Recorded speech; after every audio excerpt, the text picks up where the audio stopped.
You just can't, go out and get a player like that and not expect you're going to give up something. I definitely entertain the discussion for Kapanen. I'd be really scared to entertain that discussion with Michael H, because I think, and once again, you were so right when we said we just don't know. I think H could end up being better than Thomas, and that's where I'm a little bit tentative to go any further. But at the same time, H could end up being better than Thomas in 6 or 7 or 8 or 9 years from now, but Thomas could probably help the Canadiens win 2 Stanley Cups in the next 5. Alongside Alex and T-Bone on BK, it's going to be an interesting few days here in St. Louis. That audio you just heard was from the Sick podcast with Tony Marinaro. I love marinara sauce with my toasted ravioli. He covers the Montreal Canadiens, and they're talking a lot right now, Alex, about the possibility of acquiring one Robert Thomas. It's amazing how we went from Utah being the sole focus in one day to now Montreal. That is the only team that is out there for Robert Thomas. There's going to be a lot. My guess is, Alex, there's probably 5 to 10 different teams that at least in some capacity are checking in seriously to find out, hey, do we have what it takes to make this worth our while? And there's probably a lot of teams that Army just offhand says, no, you do not. Please lose my number. Thanks for calling. Yeah, you don't have the assets. You can't have them, but can I interest you in a Matthew Joseph or Oscar Sundquist? Because those guys are available too. We've also got a Justin Falk. Yeah. We've got a Cam Fowler. Braden Shen. You want a captain? We could do these. What did you just do there? A captain? A captain? Channeled my inner little Italian old woman. So the Blues have a lot to offer. The best asset they have, though, is Robert Thomas. Alex, Jeremy Rutherford in the Athletics piece earlier today was asked to give some kind of a bold prediction.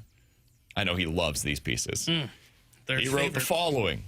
I've been of the mindset that the Blues will not trade Robert Thomas by the deadline and that the situation will be readdressed in the offseason. But there's a lot of chatter behind the scenes right now, and my prediction is that Blues general manager Doug Armstrong will find a team that comes close to his asking price, not all the way, but close enough, and they will get a deal done. How are you feeling today?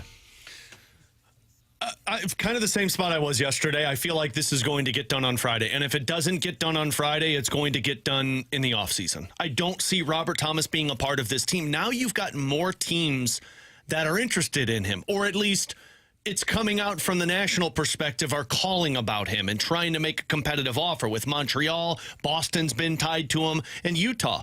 So the more teams that jump into this race that say, hey, Robert Thomas makes us a better team, the better it is for Doug Armstrong. But here's the part that is just flabbergasted. Your word of the day, Tanner Hendrickson. Yeah, I'm not that impressed. Flabbergasted. Bradford would have a better word. It totally would have. On social media, is the reaction from the other team's fan base when they see what the proposed deal is and says, I'm not paying that for Robert Thomas. I'll just keep my team as is. Cool, man. You're not going to get them then. I texted JR after I saw that piece from Pronman that he worked on of the proposed deal from Pronman's perspective. I almost threw up in my mouth. That's the deal that Pronman thought gets the deal done? Absolutely not. The headline of it is a 12th overall pick? No, sir. The headline of a deal, if you're getting Robert Thomas, is a top 5 pick who has the potential to be a star in the NHL. And if you're not going to trade him, then you're not getting Robert Thomas. Sorry, Montreal, if you don't want to give up Michael Hage, or Haig, however I've been calling him over this last month, then you're not going to get him. You can't trade me your 23-year-old third-line center now in the NHL and get the deal done.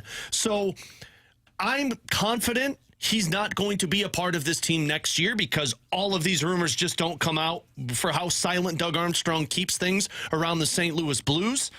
But on top of all of this, there's going to be a payment that the fan base on the other side is like, that was too much for Robert Thomas. And as a Blues fan, my personal opinion, it's why you need to trade him. Because somebody is going to overpay for Robert Thomas, and it can set you up for success if you do it right. Yeah, as I see some of these proposals that are out there, whether it's Corey Pronman, who writes for The Athletic, he's their prospects guy, or if it's what I saw earlier today over on ESPN.com from some of their national insiders, or even what fans are putting out there, any of these, man, other people do not seem to believe Robert Thomas has the value that we see him as having. And if that's true, he ain't going anywhere. Nor should he. Robert Thomas is 26 years old. He is, at worst, an overqualified second-line center. That's at worst. Even people that don't like Robert Thomas would say that about him. He's a guy that has been consistently a point-per-game producer in the NHL, and he has 5 years remaining at a bargain value deal on his contract.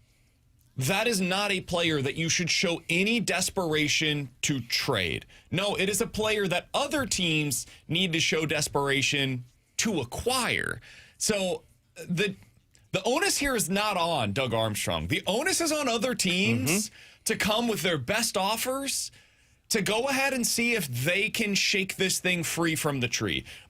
Number one centers at this age with that term do not become available. Never. It's crazy to me that this is even a conversation, but whatever. This is where we're at.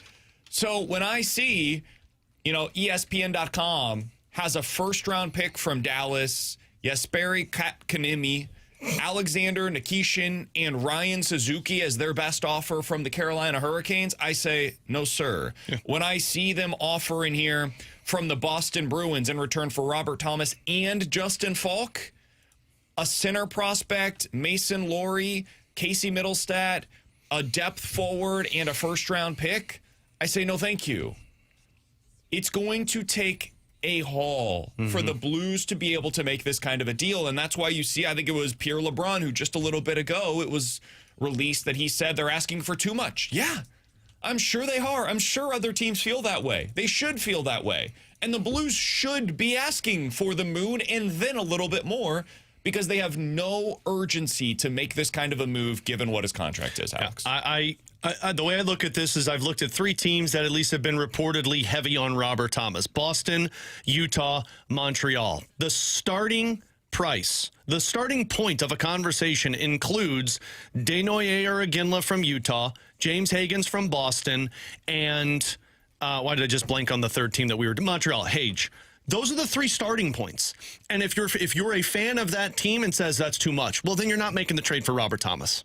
You're done. In your mind, Alex, who are the teams that have that desperation? Because last year we talked about this at the trade deadline for Braden Shin. And the only reason that we were even having those conversations were, there's a team. There's one. It's the Toronto Maple Leafs. They are in complete desperation mode, and they ended up making a trade that they look back on, and I would imagine probably regret, for Scott Laughton, where they gave up too much for him. They gave up too much for a player that maybe didn't do everything. No. Did not fit what they were looking for. He became a fourth-line center. They needed a second-line center, most likely. The Blues decided not to make that deal for whatever reason, depending on the reporting that you believe. But that was the team that they could see, all right, we can work with this because of where they're coming from and their desperate nature. Who are those teams, in your opinion, in the Robert Thomas sweepstakes? I don't think it's teams. I think it's team, and it's just Utah. And it's why Utah is still my heavy pick to make the deal by Friday. Montreal and Boston. If Boston's not even supposed to be in this position. Guys, Boston did a fire sale last year where they traded away Brad Marchand and Brandon Carlo, and everyone was like, oh, this team's going to be awful for years to come. They shouldn't even be here. Their best prospects, that Latourneau that was put in the ESPN proposed deal, James Higgins, they just drafted 7th overall.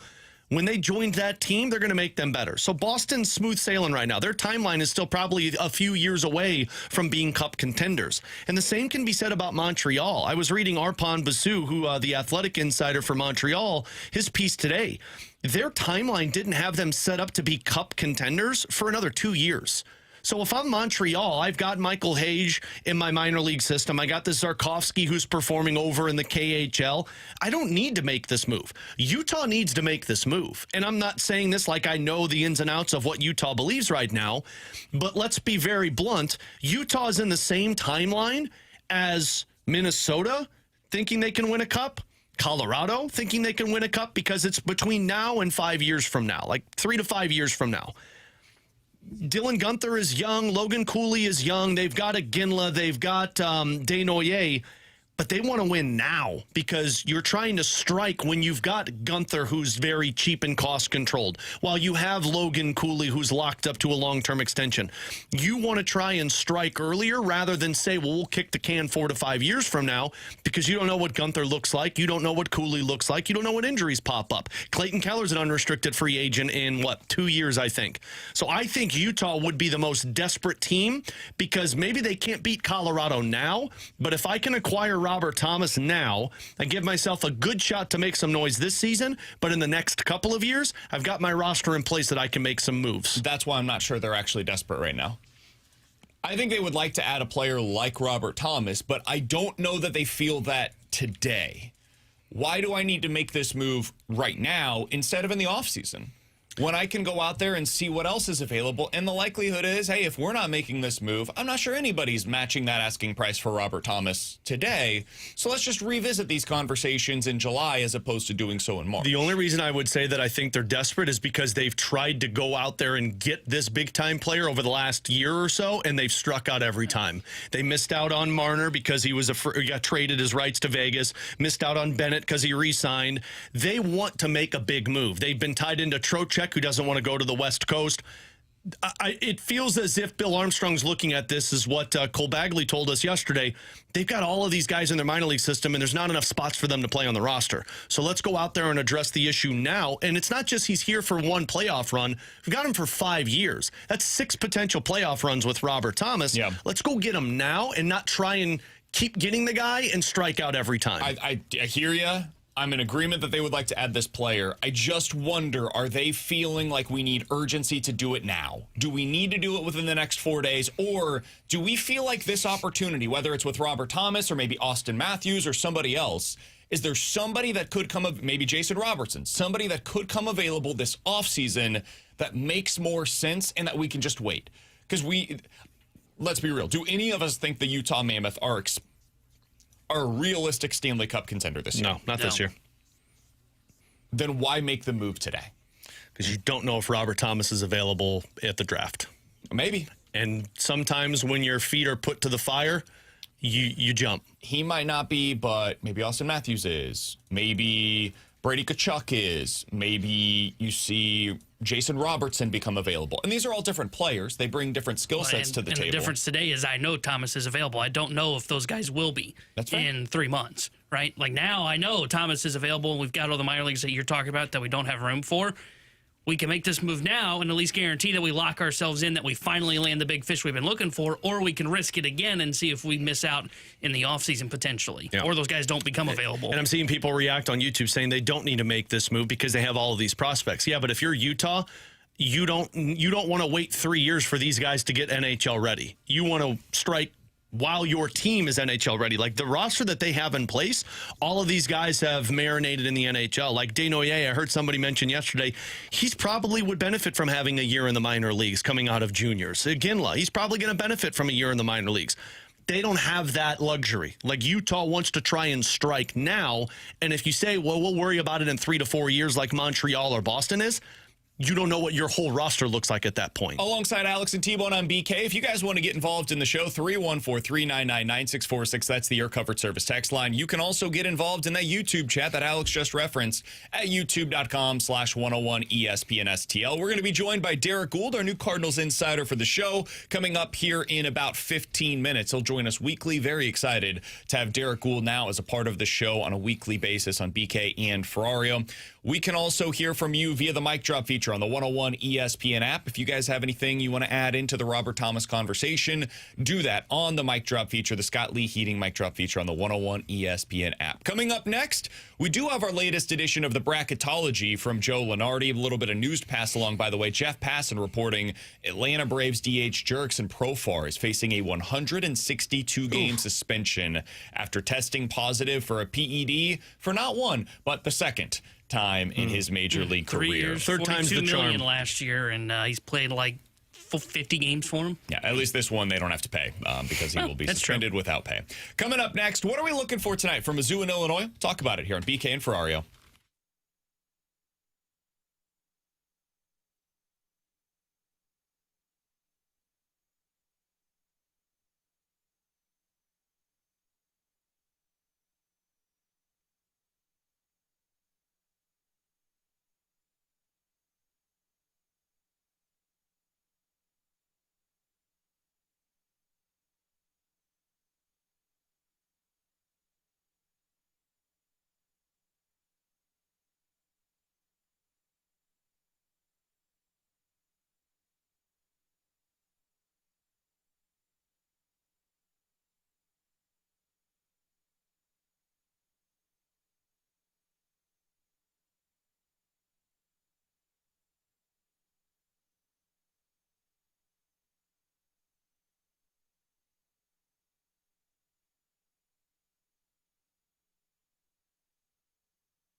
Alongside Alex and T-Bone on BK, big night in college hoops locally here on 101 ESPN. Is the Illini back in action, Mizzou back in action as well. The latest bracketology out. We'll get to that here in just a moment. T-Bone, your Illini have a game where it's like, all right, can you just play the way that we all know? Stick. Let's kick ass again. Do something.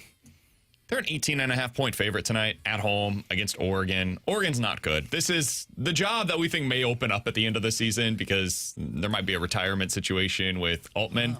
A retirement in air quotes? Yeah. We want you to leave with dignity.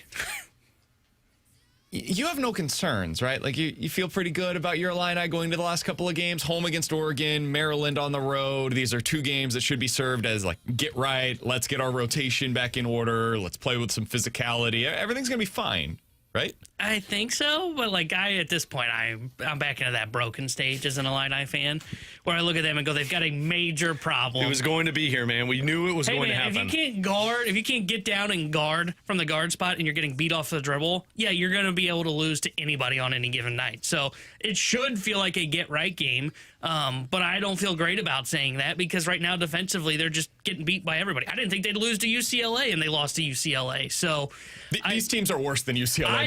I agree, but I'm just worried about them defensively. I hope it is a get-right situation. They finally get this kind of started to figure out, and they at least build some confidence and momentum before they get into the Big Ten tournament. I think you're going to see him score 80+, and I think you see him win by 20+. I hope so, and then I can turn it off by halftime, hopefully. If you don't cover the spread, I'm done with your team. This is a late-night game. I think ridiculous. I think you're going to be just fine. I won't be up for this one. I'm just going to tell you now. Don't have many concerns about your Illini going into this one. If this is close, if it's like a nail-biter and you need a last-second shot one way or the other to win it, I will come on the air tomorrow and have serious reservations about your squad and say they peaked at the wrong time. They did what Mizzou did a year ago, where they were an excellent team. They were better than Mizzou was last year, don't get me wrong, but excellent team that just peaked too early.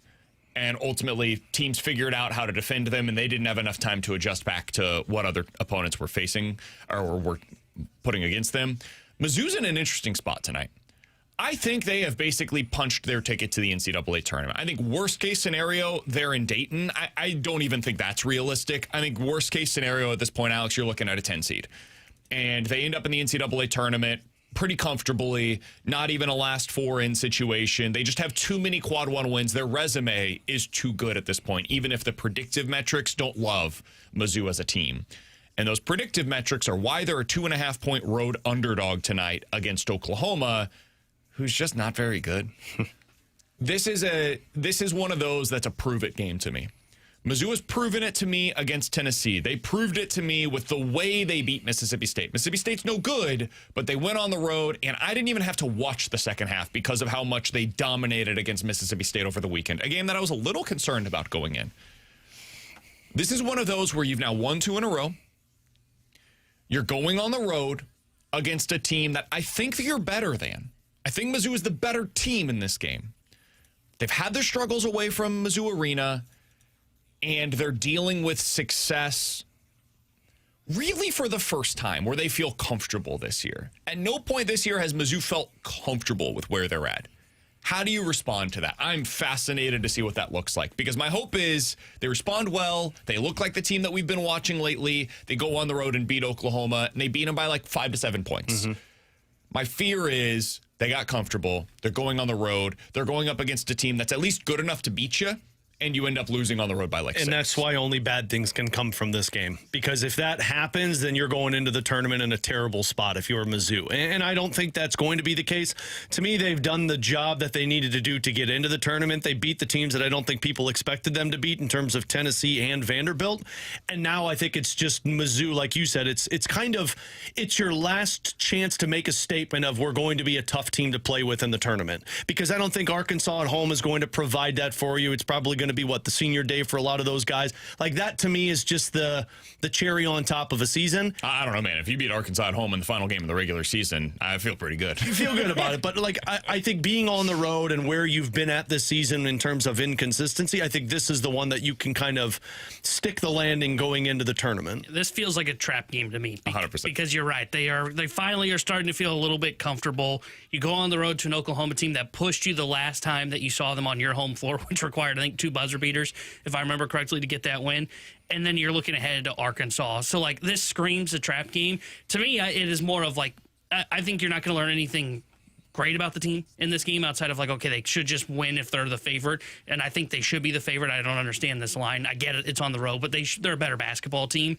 But this is one of those games where you lose it. I go, man, they're just still too inconsistent. To where, like, if you are someone that is maybe dreaming of, hey, could they get like that 7 seed and then maybe push a 2 seed if they get to the second round? Yeah, I'm going to shut down that argument if they lose this game tonight. There will be no excuse for me in this one. You lose, I'm going, okay, you're going home potentially in the first round of the NCAA tournament. If you do win that first round tournament game, you're definitely going home when you run into a 2 or a 1. I think that's everybody's expectation anyways, but I understand the argument nonetheless. You're going to try and make an argument dreaming for them the other day. Yeah, I still would make that argument if they beat Arkansas in the final game of the regular season. Okay. This game just like it doesn't do much to change what I think about them as an NCAA tournament team. I agree with that. I think if you're going to dream on them, though, you can't lose this game. Why? I think it's a terrible loss if you're going to be dreaming on this team because it would be a reminder of them just too inconsistent. Yeah. Losing this game at Oklahoma means you're an inconsistent basketball team. We know that. We know they're inconsistent. Right now they're playing better to where I'm not sure that they are still I don't think it hurts anything in terms of their chances in terms of the playoffs, in terms of the tournament. If you lose, it's going to be exactly what I thought about Mizzou, to where, yeah, I don't trust you. You could win the first game. But they still could win in the first couple of games of the NCAA tournament. I think that they could beat Oklahoma, and I'm going to say the same thing. Exactly. I'm going to say they could win the first game in the tournament, they could lose the first game of the tournament. This game will make me feel more comfortable with them if they win. If they lose, I'll come back on the air tomorrow and say, yeah, they're pretty much what we thought they were. They're inconsistent. At their best, they can beat just about anybody, and at their worst, they could lose to anybody. If they lose this game, they'll probably be a 9 or a 10 seed, and they could lose in that first round. They could lose even if they do win this game.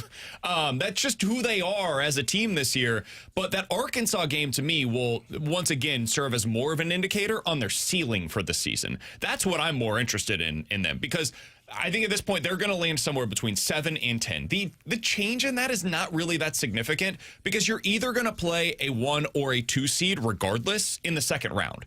And that's going to be a really difficult matchup for them. And that's where the Arkansas game comes in because they are more similar to that 2 seed especially that you'll see in that second round than in Oklahoma, for example. So that game to me is more meaningful.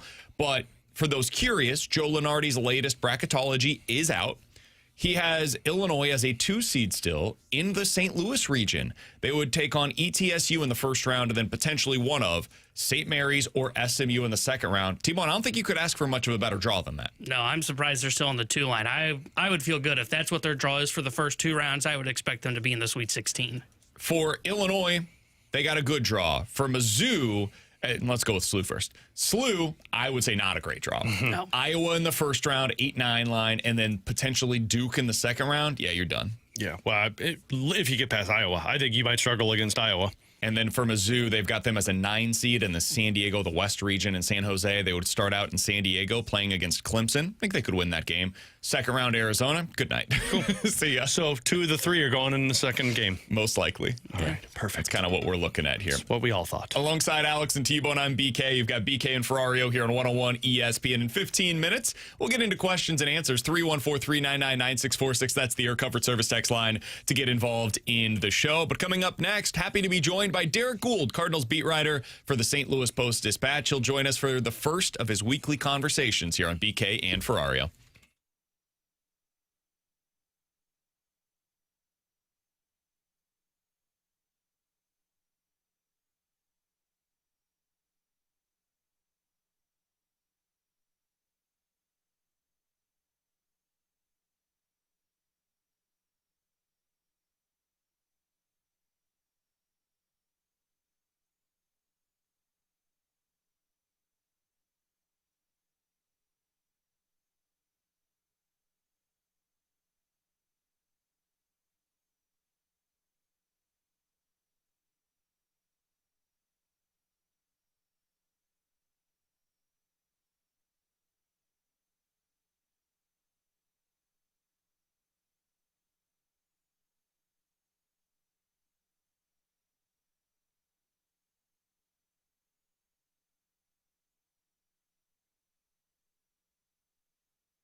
Tanner Hendrickson here with the Sports Center update brought to you by Saliga Heating and Cooling. Blues off again today. They will be back in action tomorrow night as they head out west to take on the Seattle Kraken. We'll have pregame coverage tomorrow night starting at 8 o'clock with Alex Ferrario. Puck drop at 9 o'clock with Chris Kerber and Joey Vitale. The Sports Center update was brought to you by Saliga Heating and Cooling, an Icon Heating and Air Conditioning dealer.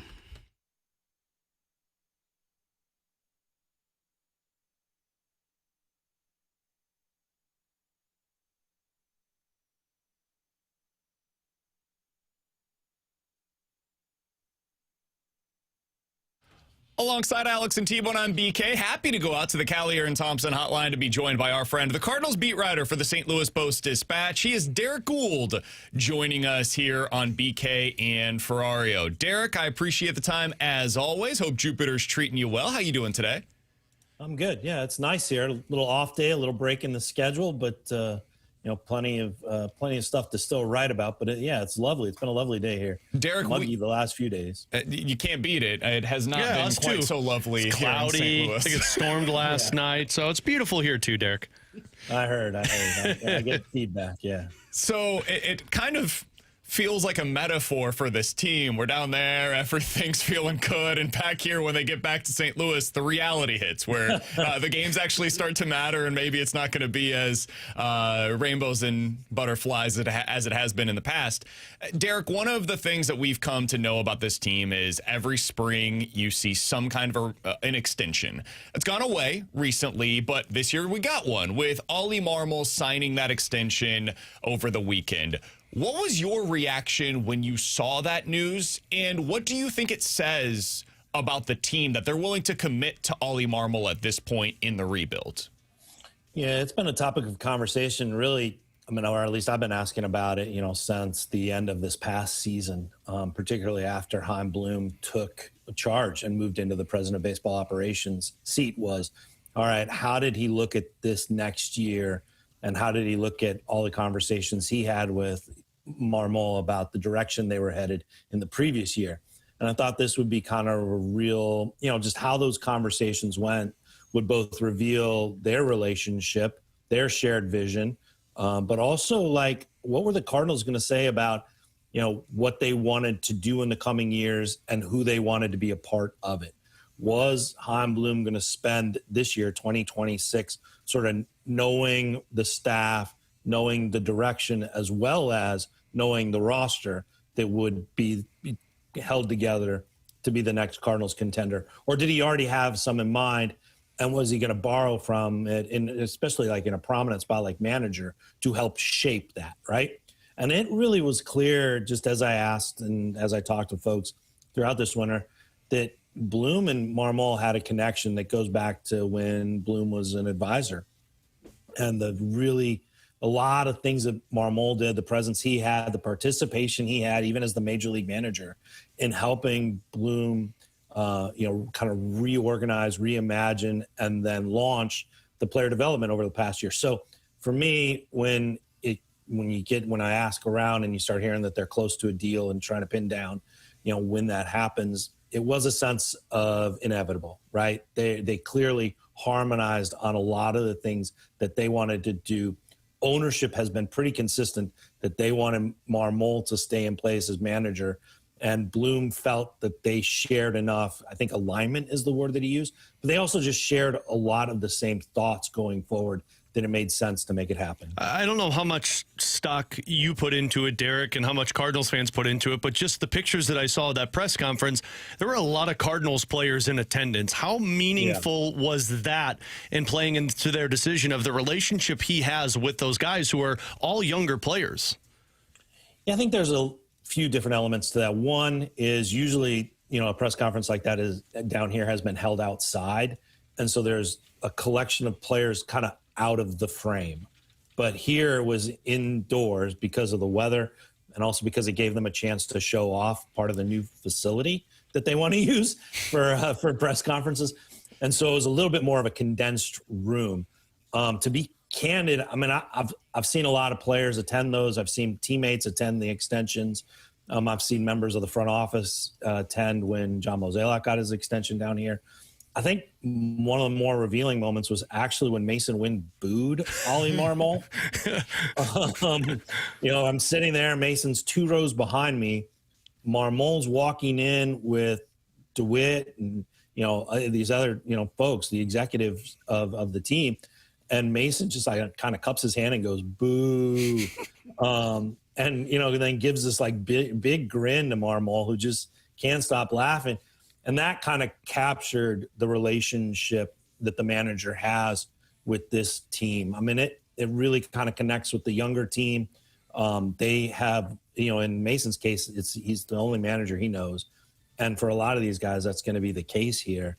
And that's really fostered this relationship that I would imagine is going to kind of manifest in sort of us against the league, us against expectations here eventually. On top of that, Derek, I mean, Cardinals have always had a guy that is just the go-to leader in the clubhouse, face of the franchise for as long as I can remember. Now they kind of have an open invitation for it. It seems like Mason Wynn is going to be that guy that takes over unless there's somebody else that I'm missing. Well, he wants it, and he's said that. He said, I want to be the face of this franchise. I believe he's even put it in those exact words. It's something that he has sought out. He's very animated on the field. He's very animated when it comes to connecting with folks, in the clubhouse, particularly in the tournament that they had recently as well. He wants that, and he knows that the performance has to back that. I think, when we talk about kind of clubhouse leadership and also public profile, those are different things, right? I always try to make the point that the guy who on camera looks like a great leader, that's not always the case. Sometimes that's just the most well-spoken, right? Or the most charismatic, right? That doesn't always translate to clubhouse leader, though a lot of times the perception is that it does. I mean, I'll add Pedro Paez is one of those clubhouse leaders. I'm not sure about the face of the franchise at the moment, but Pedro Paez in a lot of ways is doing some of those things behind the scenes that you would see some of the leaders do, like a Paul Goldschmidt would have in the past, or Brendan Donovan started to do. Mason is learning to. Alec Burleson has been challenged to be more forthright, more outgoing, more, connecting more with players. So we'll see that develop as well. And Lars Nootbaar, when healthy, it's always hard to be in that position with peers, to be in that position with people who are performing and starting when you're injured and going through rehab, or if you're going to be on the IL. But Lars has that ability too. And, he and Paez are really part of a close-knit group that you see radiating out to other corners of the clubhouse.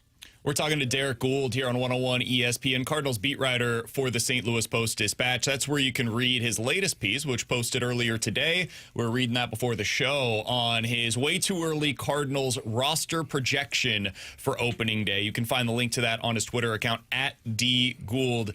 Derrick, as we've been thinking about this, one of the ways that I'm curious to frame it, and I want to get your thoughts on this, is there more of a conversation about the roster heading into opening day, or is it more about who's actually going to see the field on opening day? Because to me, it seems like there are very few roster spots really up for grabs at this point, but it does seem as though there might actually be legit playing time that's up for grabs at this point in spring training. Would you agree with that framing? I'm not sure. I'd have to give it more thought, and I could have my argument punctured. Sure. I actually think it's the other way around. Interesting. When you look at the starting lineup for opening day, left field is in play. And I'm not sure what other spot is in play. DH/third base would be the one that I would be curious about. So Ramon Urias, right? And then whether it's a matchup question. I guess I understand that where you're coming from there. I mean, that could be where they optimize the matchup, right? Right-handed Urias versus left-handed Gorman. I mean, I think the DH is going to be Herrera, right? Interesting. Yeah, that'll be Ivan Herrera will be the DH. You think the catcher thing is just nonsense? No, that's not just that. It's that will he have made strides, health-wise, comfort-wise, all that stuff to be the opening day starter versus the head start Pedro Paez already has with the trust of the pitching staff, the feel, all that stuff. The Cardinals have been very clear through this whole thing that their decision on Herrera being catcher is not going to be settled here in Jupiter. It's going to be through the course of the coming season. This is a longer term sort of look at the catching position for Herrera. And it's not about 2026. It's about, is that where his future is? And so they don't need to know on opening day. They don't have to have like finality on that on opening day. And nor really when you look at kind of how this schedule's played out. I mean, he caught Dustin May the other day. He had his first game appearance the other day. You know, there's still 3 weeks to go, but, you know, back-to-back games, how does that look? How do the throwing mechanics translate? All that stuff is still out there, whereas Paez is being treated as the starter. Like, that's how everybody's approaching this spring. That's how they're looking at it. So I think left field is the one that's really in play, and then you make a great point about the matchups. On the roster side, I mean, there are like 7, 8 different permutations for the bullpen. There are 3 different lefties who could make a play still. There's a question about whether or not they go with the 6-man rotation that they currently have set up, or do they go to the 5-man rotation with the sometimes 6th guy? Who is that sometimes 6th guy? How often that 6th guy starts? Will that influence who it is? You know, there's a lot of different like moves there that are they're at the fringes, yes, and we're going to see constant churn of the bullpen. I think that's the most like apparent thing, just because of the candidates stacking up and how they're going to use the roster. But I think there's a real race to be had there, and it goes all different perspectives. I mean, it goes from Packy Naughton and Justin Brule and vying for that lefty spot to, I mean, how many guys could we list here real quick? Graceffa, Fernandez, Roycroft, you know, Pashard. I mean, there's right-handers galore, right? You know, you got Soriano. Let's see, Moreno, who doesn't probably get a whole lot of a talk. I mean, that's just 6 off the top of my head. And any group of that could make the opening day roster still. So, Derek, final one for me. And as we all know, spring training stats are the most important thing in the world. That tells us what these guys are going to become. I wake up every morning and memorize them. J.J. Weatherholt, though, has been looking really good. I'm curious, from what you've been able to see in person, what stood out to you about his performance? I was just told on social media that reaching 9 times in 15 plate appearances was not impressive, and that's what, you know, it happens in spring, which my reply was, why isn't it happening more?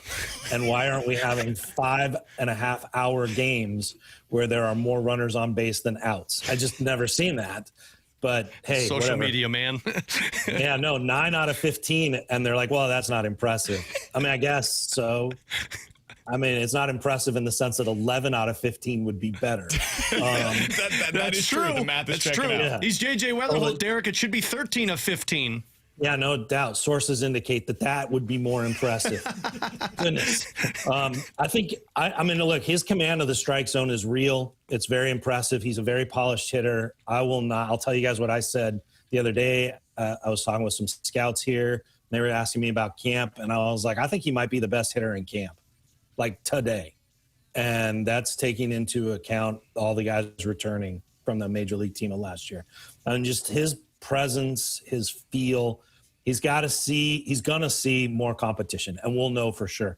But just the look of how he approaches at bats, the results of what they have so far, whether it's in live BP or in games, he is just a very polished, accomplished hitter with power that will catch you by surprise. It's just, he's very impressive, very impressive.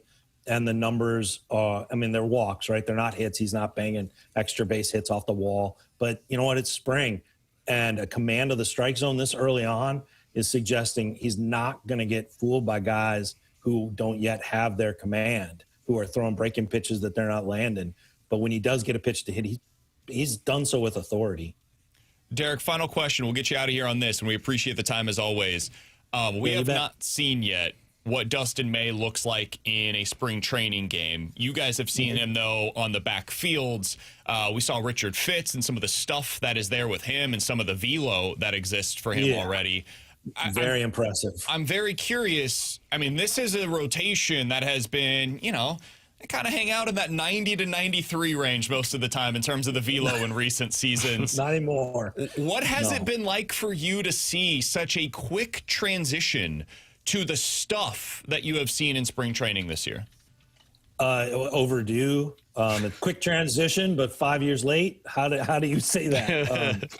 It's seeing the Cardinals join the modern velocity game, which is somewhat, this may be a longer conversation, so I'll try to condense it, but it's somewhat like history repeating itself, right? Like I remember sitting, this is 15, 16 years ago. I remember going up to Quad Cities because I was there. I needed to do a story on this young pitcher who was throwing 100 miles an hour. And, my son and my wife, they were like, could we come along? We'd like to see a pitcher throw 100 miles an hour. This is something that they'd like to see. That pitcher, of course, was Carlos Martinez. And I sat in the stands there to work on a story about this. And one of the scouts there said, where are the Cardinals getting these guys? Because the Cardinals had put 3 guys in the game who threw 96 or faster. And one of the scouts goes, where are the Cardinals getting all these guys? They always seem to have them. And one of the other scouts goes, oh, you must be new here.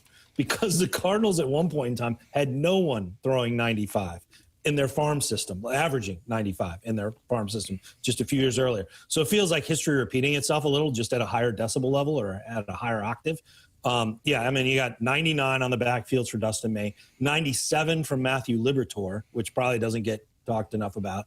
And if he can sustain that as a starter, which is something that he's working on, and then 98 round up to 99 from Richard Fitz, and really we'll see what he does in like round 2. But as far as like debuts go, that's probably going to be the top. That against the Mets, what Richard Fitz did this spring, that's probably going to be the best debut of the spring. It'd be hard to top that. And the velocity's real and there, and it gives them a different look. Derrick Goold is the St. Louis Post-Dispatch beat writer for the St. Louis Cardinals. You can find his great work there. You can also follow him on Twitter at @DGould. And Derrick, we can go ahead and mention this now. He's going to be joining us regularly throughout the Cardinals seasons. We're very much looking forward to having Derrick Goold a part of the station, a part of the show throughout this St. Louis Cardinals season. Derrick, I'm excited to go on this ride with you. We'll see where it ends up going. It's going to be a wild one. Unlike anything I think you've seen since you've been covering this team. So we're excited to see how you cover it here in 101. Very true, yeah. No, I'll learn along with everybody about how to go through this covering a rebuild. So it's exciting. I'm thrilled. I'm thrilled to be back with 101. It's awesome. It's a station that means a lot, obviously, and it's cool to be part of the group. And you've set the high bar, though, man, with that improvised analogy to start us off. It was very well done with weather forecasting, the response from the fans, sunny down here, chilly back there. We'll see. But that's a high bar to cover for improvised metaphors. So let's see if we can keep doing it. You put it up on the tee. So we'll see how it goes from here. Derrick, appreciate the time, man. Thanks so much. Yep, have a great day, guys. You got it. Derrick. That's Derrick Goold joining us, as he will regularly throughout the Cardinals season here on 101 ESPN. Really excited to have him as a part of the show. When I was in Kansas City, Alex, there was a guy by the name of Trez Paylor who became a very good friend for me, and he covered the Chiefs at the time for the Kansas City Star, but eventually for Yahoo Sports. And the thing around town was, hey, man, nothing matters until Trez reports it. He's the guy that when he reports it, it's real, but up until then, you can have a little bit of skepticism about any kind of report. That's Derrick here. When Derrick reports something, you can take it to the bank. It is double sourced, like all of the stuff that he needs. He's got it ready to go for you. So I'm very excited to have what is, in my opinion, the gold standard of Cardinals reporting on the show regularly here on 101 ESPN. Yeah, especially for us as two guys that are, big into coverage for the Cardinals throughout the season and even in the offseason. Like, to have the best insider in the game, to have him on with us throughout the Cardinal season is going to be fun. So I'm looking forward to it. It's going to be a good time, and he'll catch on to our snark throughout the season. I think he caught on to it there towards the end. I liked his shot at the social media. He's gonna fit in well with us. I also think it's interesting. He said J.J. Weatherholtz already looks like the Cardinals' best hitter in camp. That could be a great thing, or boy, that could be an awful thing. I mean, we know that Alec Burleson is a good hitter. I know that Ivan Herrera is a good hitter. I have no doubts about that. What level of hitter? We can have our qualms with it, but that's a good thing if he's their best hitter. I don't mean to take a side swipe at a player, but if that was like saying that in like when was your best hitter in the previous season, I would go, oh, okay, that isn't a very low, but it's a low bar to clear. Or if you said Jordan Walker was your best hitter. Yeah, exactly. But Burley, like, to BK's point, man, that guy he can make contact. Herrera can do some damage to the baseball. And if Weatherholt's already ahead of those two guys, oh, yeah, they may have something special on their hands then. Alongside T-Bone and Alex, I'm BK. Questions and answers coming up next.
314-399-9646. That's the Air Comfort Service text line for questions and answers. From the 636, Alex, do you see a scenario in which the Blues trade for Brady Tkachuk? No. If he becomes available, you should.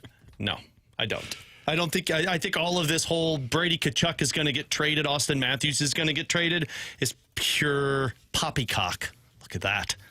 Whew, poppycock. The Senators are reportedly buying at this year's deadline. Why would they be trading Brady Tkachuk? Now, I do think there's going to be a scenario where the conversation has to start where, hey, Brady, let's talk extension. And Brady's like, I don't know about that. Then they get into the, hey, let's consider moving him now.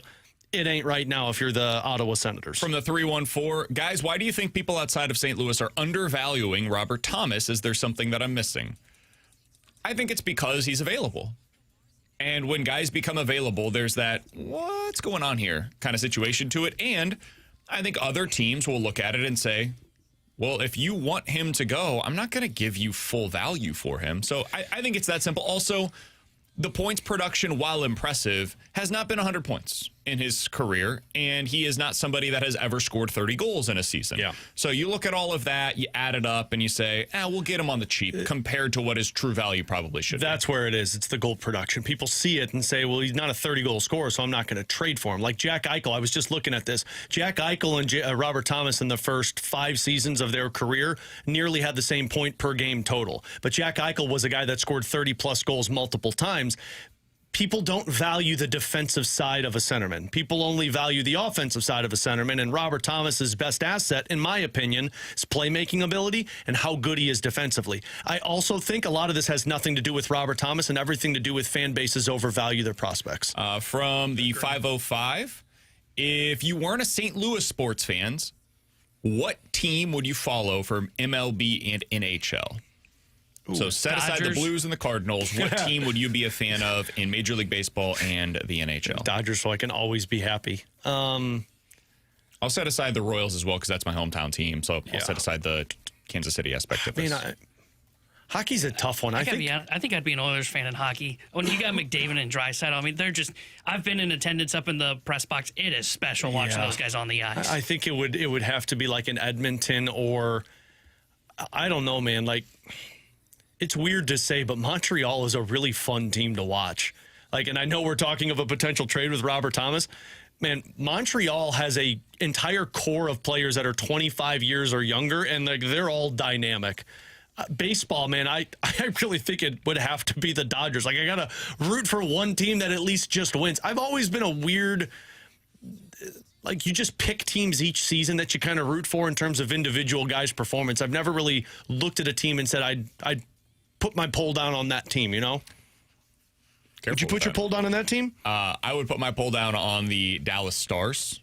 They're fun. The reason being twofold. I respect that general manager like hell, too. One, I think they're a well-run organization. And two, I like the idea of being able to get to the place to see them in person with relative ease. And it's not too hard to get to Dallas from here. You could take a nonstop flight, and it's not going to cost you an arm and a leg. For me to get to Edmonton. Exactly. No, it would just become a Canadian, man. And for the same reason, in Major League Baseball, I would want to root for a team that I can get to their games and that I think has a realistic shot of, I would not want to jump on board with the team that's already excellent, but a team that I could at least squint and see, all right, this is how we could do it. Who's that's close, though?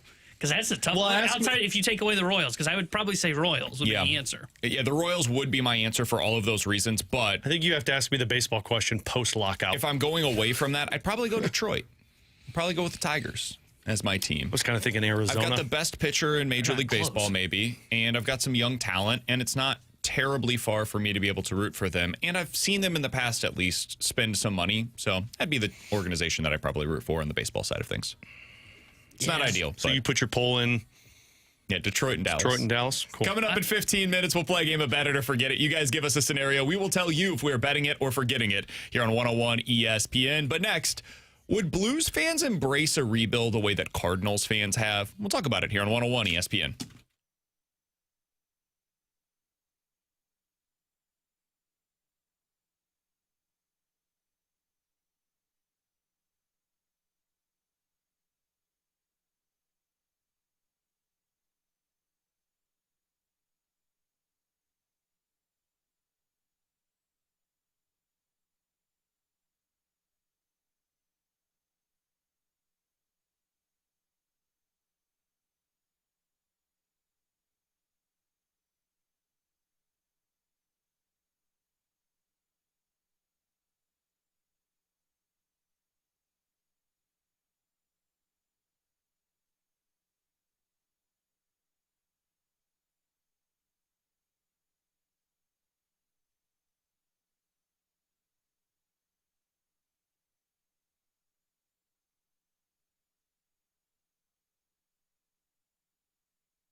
I would say Cardinals fans have mostly bought in to the rebuild that the team is selling you.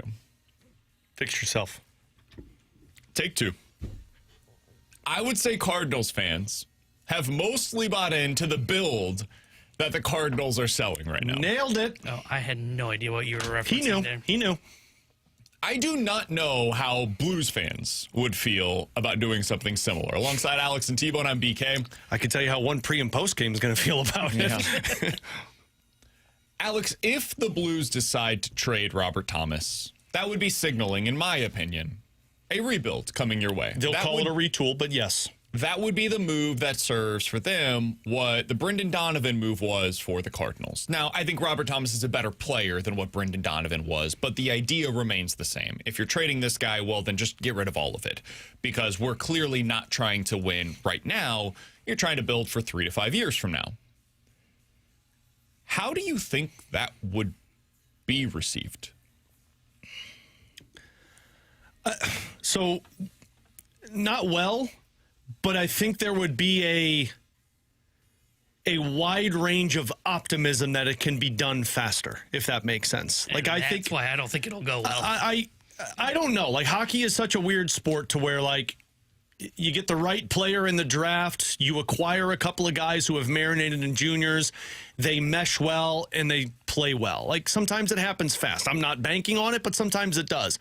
But I think Blues fans would have a healthy optimism looking at the roster that is and say, yeah, they can make this team competitive in a couple of years. Not right away, but in a couple of years, they can compete because you got the goaltender, which most times than not, when you're rebuilding, is the hardest thing to find. If you don't believe me, look at the San Jose Sharks. They got an alien that's playing forward for them. They don't have goaltending issues fixed. You've got guys on defense that you trust in terms of Broberg, a couple of up-and-comers in Jiricek, and you do have weapons on offense. It's just they're not the stars. So if the Blues were to go down this path and trade away Robert Thomas and trade away Jordan Kyrou and move on from Falk and move on from Shen and Bennington, I think fans would look at this as, okay, well, what did you get in return? Because more than not, you're getting guys rather than picks. And so you get excited about the guys and you say, all right, well, he could be an NHL player next season or in 2 seasons. And then you start to believe, yeah, I think they could be more competitive. I think when it actually hits, when reality hits of, they're probably 3 years away from getting to that point, that's when fans start to get a little frustrated. Everything you just described is basically what the Cardinals have done, no? Yeah. I think the one thing where I would say that you don't have from the Cardinals fan base, and I don't even know if it's much what the Cardinals are doing, is that optimism is the word that he used there a lot. That's what I was getting at. I don't know if I'm saying the plan is remarkably similar. I don't know if Cardinals fans have the players that you can sit there and be like, okay, I trust that guy to continue to I mean, I think if you trade Thomas and just go down the hypothetical, they trade Thomas, say what you said, right? They might as well trade everybody then. I mean, Weatherholt, Herrera, Burley. For those 3 pieces will be better than whatever the 3 pieces might be. Weatherholt, you'd consider it's like, okay, let's say they get the 2nd overall pick in this year's draft. Put it in the same category. I think Herrera and Burleson, although we've seen it, I don't know if they took that next step. I think Joel... Sure. Some of us are in on win as others in terms of I think he's incredible defensively. Offensively, I don't know if it's what changes the game for you. I would say the Blues are in a similar spot. Even if we could quibble on which one's better, which one's slightly ahead of the other, and I think there's reasonable disagreements there.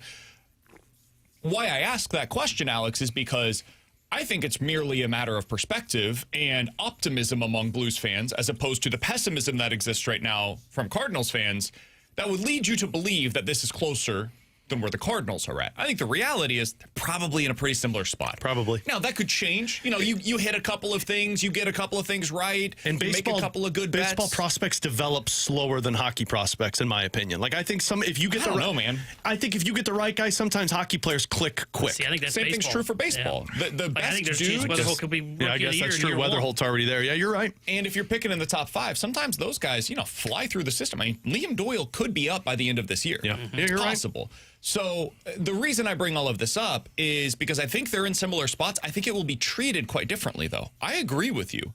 I think Blues fans, my my read on it, at least, from what we see on the text line, YouTube chat, social media, all that, the interactions that I have with Blues fans, is that I believe Blues fans are feeling the way Alex described. You could get this thing back on track sooner rather than later. My personal view on the matter is, I don't know about all that. I think you would be at least a couple of years away from being truly competitive. I think next year could be every bit as bad, if not worse, than this season has been for the Blues.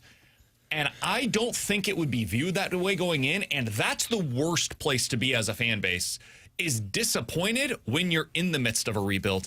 And I wonder how that would set up Alex Steen. Because Chaim Bloom is kind of in the best spot to be in as a president of baseball operation. He just had to be not the last guy. Like, all he had to do was not screw this up the way that the last guy did. Doesn't Steen fall into that category, I don't think so, because I think Army still has the in Army we trust in a way that Mo had completely evaporated. I actually think different than that. I think people have started to turn on Army over these last couple of years because of some of the decisions that they've made. I agree. I think there's been criticism. I don't think they have turned. Yeah, Not as bad as Mo is, but I do think there's a large sum of fans that look at it as give the reins over to somebody else and see what they can do with it. And especially if Army's the one, which is part of the reason why I think they try and do this by Friday. If Army's the one moving these guys, I think people are going to be like, I can't believe Doug Armstrong traded that guy away. Steen steps in with all of these young prospects, and it's viewed as, hey, he's got this young group of players. Let's see what Steen can do with it. Yeah, I don't get the sense that there's that kind of hate towards Army as it was towards Not Mo. hate. I think there's to a point where I think that's where it's got to be, though. Like, I think that's where you've got to be, to where Chaim can just step in and basically be like, hey, I'm the new guy on the block. Guess what? I'm blowing it up, and we're all going to be happy about it. I think fatigue can still put Steen in a good position. From Army, though. Like, I think there's still, I agree with BK, I think there is still a decent segment of the fan base that is an Army we trust. And I think another thing of that, too, is I think that also exists potentially for ownership as well. Stillman said he didn't really want Army to step down from this role. He's not moving. He's not moving. I mean, he's moving on from stepping GM. down from the GM role. Like, he's still going to be there. Sure, but Steen's the one that's going to be making the final decision on everything. Well, that's what they're telling us. We don't know. That's what they're saying. Is Steen's going to be making that decision. Some are saying. I believe that's how they're going into the season. We don't know. The honest like, Alex, do you know? No. I mean, we talked to Tom Stillman, and Tom Stillman even said, like, Doug's not going anywhere. Doug is still going to be within the organization and helping Steen make decisions. Steen's making the final decision. That's what I'm saying. We think, but the final decision is not Steen goes into a room by himself and comes out and says, I did this. It's the same inner circle that Doug Armstrong's a part of right now that's saying, hey, do we think this is a good move? Yes, no, yes, no, yes, no. Speaking Doug of says, let's do this. Guess who's in it? Doug. Doug Armstrong. Like, so I don't know. I don't know what this is going to look like, man. I do think there's this false sense of Steen is going to be by himself, like Tom Hanks in Castaway with Wilson by himself. It is not the same situation as the Cardinals. He's going to have Doug. He's going to have Al. He's going to have Pete Chiarelli. He's going to have all of these same guys with him when decisions pop up. Chaim put together his lieutenants. Chaim hired all of the guys that are now, most of the guys that are now reporting to him. Chaim has final decision. There is no question. Mo's gone. Mo doesn't have an office at One Cardinal Way any longer. Army will. At least that's our belief right now. So I am really curious to see what that looks like, regardless of who's making the final call or any of that stuff, the internal dynamics of it all. The reality remains the same. The team's not ready to win, potentially, if they go down the path that we all think that is likely at this point.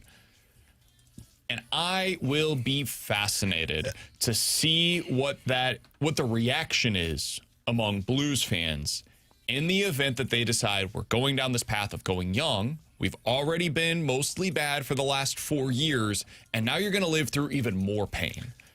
That is not something that we've seen here in St. Louis in about 15 years for the Blues. It's not something we've seen from the Cardinals in like 30 years. And to have that both happening simultaneously, it's not something we've seen here in St. Louis in like 60 years. I think that's the part that I just don't think people are ready for. I give Blues fans tons of credit. This has been a bad season, and it has been sold out every single home game. So, like, they've gone through the bad. I am a little surprised at the idea of Thomas being moved and how many people are upset about it, saying you could still compete, to where it's like, man, this has been 4 straight years of you underperforming and then going on a hot stretch for 2 months. I think the difference, too, with Cardinals and Blues is depending on the return. I mean, the Brendan Donovan one, you got one guy that you're pretty certain on and a lot of other lottery tickets. They're all lottery tickets when it comes to draft picks, but at least in terms of the perspective of what these guys look like, you're not just getting one sure thing. I mean, you're going to be getting... I guess it depends who you listen to there, too. Well, I guess that's fair, but like if they're going to get the return that they are saying that Doug Armstrong is asking for, you're potentially getting back 2 guys that were drafted top 10. That's like, okay, I see what this looks like. These guys could be NHL players next year. The problem, though, is like when you trade for prospects. I mean, we've brought this up before. Prospects are prospects, man. And now I think they fail at a higher rate in baseball than they do in the NHL. They still fail in the NHL. Like Shane Wright is a guy that we've talked about on this show that people write about him in the Athletic and are going, this guy feels like he's potentially a bust. Now, he's Shane Wright kind of had that written on his name, though, because he was supposed to be the clear-cut number 1 overall pick, and he drops to, what, 4th overall in that draft? You get what I'm saying, right? That's a 4th overall pick, and we just brought up the idea of acquiring 2 top 10 guys. It doesn't mean they're going to get here and they're going to be good, right away. It doesn't even mean they're going to work in 5 years. I'll just give you an example of this. Let's go back to the 2018 draft. I'll give you the top 10 real quick. You tell me if they are guys that you think change the outlook for a franchise, okay? Sure. Rasmus Dahlin. Yes. Andrei Svechnikov. They were already kind of in that direction. It helped. It didn't change it. Kotkaniemi. Bleep no. Brady Tkachuk. Yes. Yeah. Barrett Hayton. Nope. Failure. Philip Zadina. Never heard of him. Failure. That was the Yzer plan. Quinn Hughes. Yes. Well, they screwed that up, but yes. Adam Boquist. I'm going to go no. That was Columbus, wasn't it? Chicago. Oh. Vitaly Joe? Kravstovitz. Oh. Joe? No. Kravstov. No. Never heard of him. No. I think you just made that up. And Evan Bouchard. Yes. Well, 40% hit rate. Yeah. I'll take 40. 4 out of 10. That means 6 out of 10 failed. If you would just want to go real quick to the next year, I'm just picking these at random. I didn't know how it was going to go. But you also see the hard part with this is you got to take the organization into consideration there too. Like some of those guys had like regime changes after some of these butchers. Maybe it's also a reminder that, man, it's like a 40. It's roughly 50-50 in the top 10. Do that with the last Blues, the last 5 Blues first-round picks, though. Sure, but these guys aren't coming to the Blues. And the Blues, by the way, are in prospects. a different situation because it's not like they're coming into a winning situation. They're coming into the second-worst situation in the NHL. But the Blues are evaluating these prospects from other teams. They're not going to trade for prospects that they don't believe in. They're not going to trade Robert Thomas to a team if they don't trust that guy. I agree they believe in them. I agree. They're not acquiring guys they don't believe in. Are they going to work on the ice, though? That's the thing. It doesn't matter if they believe in them or not. The guys you have now aren't working on the ice. I know they believed in them. Yeah, and it failed. Which is why you got to roll the dice and try and have success rate because the guys that they're trusting now at least are showing signs of progress. I'd rather trust them on that front than trust them on saying we'll keep running it back and hope to find the next guy with these guys. 2019 top 10. Jack Hughes. Yeah, he worked. What's he ever done? Golden goal. Scored 1 goal. Capo Caco. Isn't he on his second team already? Yeah. Kirby Doc. Rangers. No. Bowen Byram. Yeah. You think that's worked? I would say so. Bo Byram? Yeah, I'm being serious. Do you think that has worked? Am I forgetting what team he was drafted by? The Colorado Rockies. No, the Colorado Avalanche. I think he helped that team win a Stanley Cup. I don't know if he changed it. He was good. He was a complimentary They decided piece to he's just not good enough. Get rid of him. Yeah, he's not good enough than Cale Makar. Yeah. And what'd they get in return for him? I wouldn't say Bo Byram is the kind of guy that I would be excited about if I got him as a top 10 pick. Like if the Blues trade Robert Thomas and the top player that they get in return is Bo Byram, that will be a failure. Right? All right. Yeah, he's convinced me. I've changed my answer. Right? Yeah. Alex Turcotte. He was a... No. That's been a massive failure. That's a win. Mo Sider's been very good. Sider. Yeah. Dylan Cousins. Philip Broberg. Trevor Zegras. Broberg worked just for the wrong team. Yeah. And then Trevor Zegras worked just for the wrong team. Colson. He's playing for the Edmonton Oilers right now. I'm going to say it didn't work. But originally that was Vancouver. Again, it's 4 out of 10. It's a 40%. And the other problem rate, that you mentioned too is like, again, when it comes to your draft picks and these guys, I still think you have to look at the teams. Go back and look at those two drafts you just did. They're the same teams picking. This right here it's is Vancouver, it's Buffalo. How many times have the Blues picked in the top 10? They're not picking though. That's what But they're evaluating these guys from other organs. Their prospect people that select in the draft are looking at these prospects saying, would we draft these guys? This right, and I'm not taking this as like a shot towards you. This is why I think the Blues fans are going to be a little bit tougher on like Steen and this rebuild process than the Cardinals. Like that, you might be right. I think a lot of Blues fans are thinking this right here. Well, we've been good at evaluating these talents. We can bring in 3 prospects. We can bring in 5 prospects in this deal, and we can turn this thing around quickly. You might miss on 5 of the 6 guys or 4 of the 5 guys you bring in. Can I add something else to the conversation? What are they looking for, really, with the Robert Thomas return? They're trying to get a star, right? Mm-hmm. That's the idea, is we're going to get a star in return because Thomas wasn't good enough. Mm-hmm. That's the admission. If you decide to trade Robert Thomas, it's twofold. One, he wasn't good enough. He wasn't a legitimate number 1 center in our eyes. We think that another team is going to be making a mistake by trading for him. 2, we think he's a bit of a malcontent, and it wasn't going to work here in part because of his body language, his frustration at the situation, whatever. And he needs a change of scenery, and we need a change in our locker room. I think those would be 2 things that would be admissions by making this kind of a move. Well, if the Blues decide to make this trade, and Alex, you're right. I've said this and you've said it, and we agree on this. The Blues are really good at this. They're good at evaluating talent. They're good at drafting, all of those different things. I will concede on that because I agree with you. They have failed to get that star, though. They have not acquired a star. The closest thing they've had is Robert Thomas, man. So this idea that they're going to trade Robert Thomas and then get a star in return, based upon what? Based upon what in their history and based upon what in the history of these kinds of deals would I believe that to be true? I think they will likely get a player that is worse than Robert Thomas as the headliner in this trade. Not just for right now, but likely long-term will be worse than Robert Thomas. And that's okay. You can still make that work because you add in multiple of those players potentially. And then you add in multiple players or prospects from a Justin Falk deal and a Braden Shin deal and a Pius Suter deal and a Jordan Kyrou deal. You put all of this stuff together. You don't have all of your eggs in just the Robert Thomas basket. This is the same thing the Cardinals have done this offseason, where they say, we're getting Jurangelo St. Joe, we're getting Hunter Dobbins, we're getting Richard Fitz, we're getting all of these pitchers, and hopefully 1 or 2 of them work out, because if they do, we're in a pretty good spot with our rotation long term. The reason I'm bringing this up for the Blues, Alex, is because you could end up in the same spot where you're saying to yourself, man, we've got a lot of really solid players. We're still missing that top line talent. And you look at it and you wonder, what's our best way to get that talent? Is it by just keeping Robert Thomas, or by trading all of these pieces and then going and hoping, the way that Utah is right now and has been for multiple years, that somebody becomes available for us to trade for, maybe like a Robert Thomas? That's my fear. That is my biggest fear right now, is that the Blues will find themselves in the position that the Utah Mammoth have been in for 5 years, man, where they've got some good players on that team. I like some of their guys. Logan Cooley's a good player.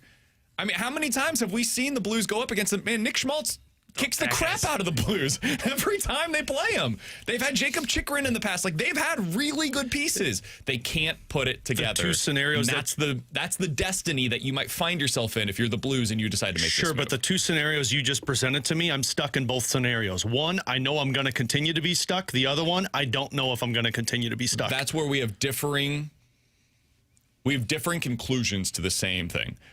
I don't think that they're actually stuck right now.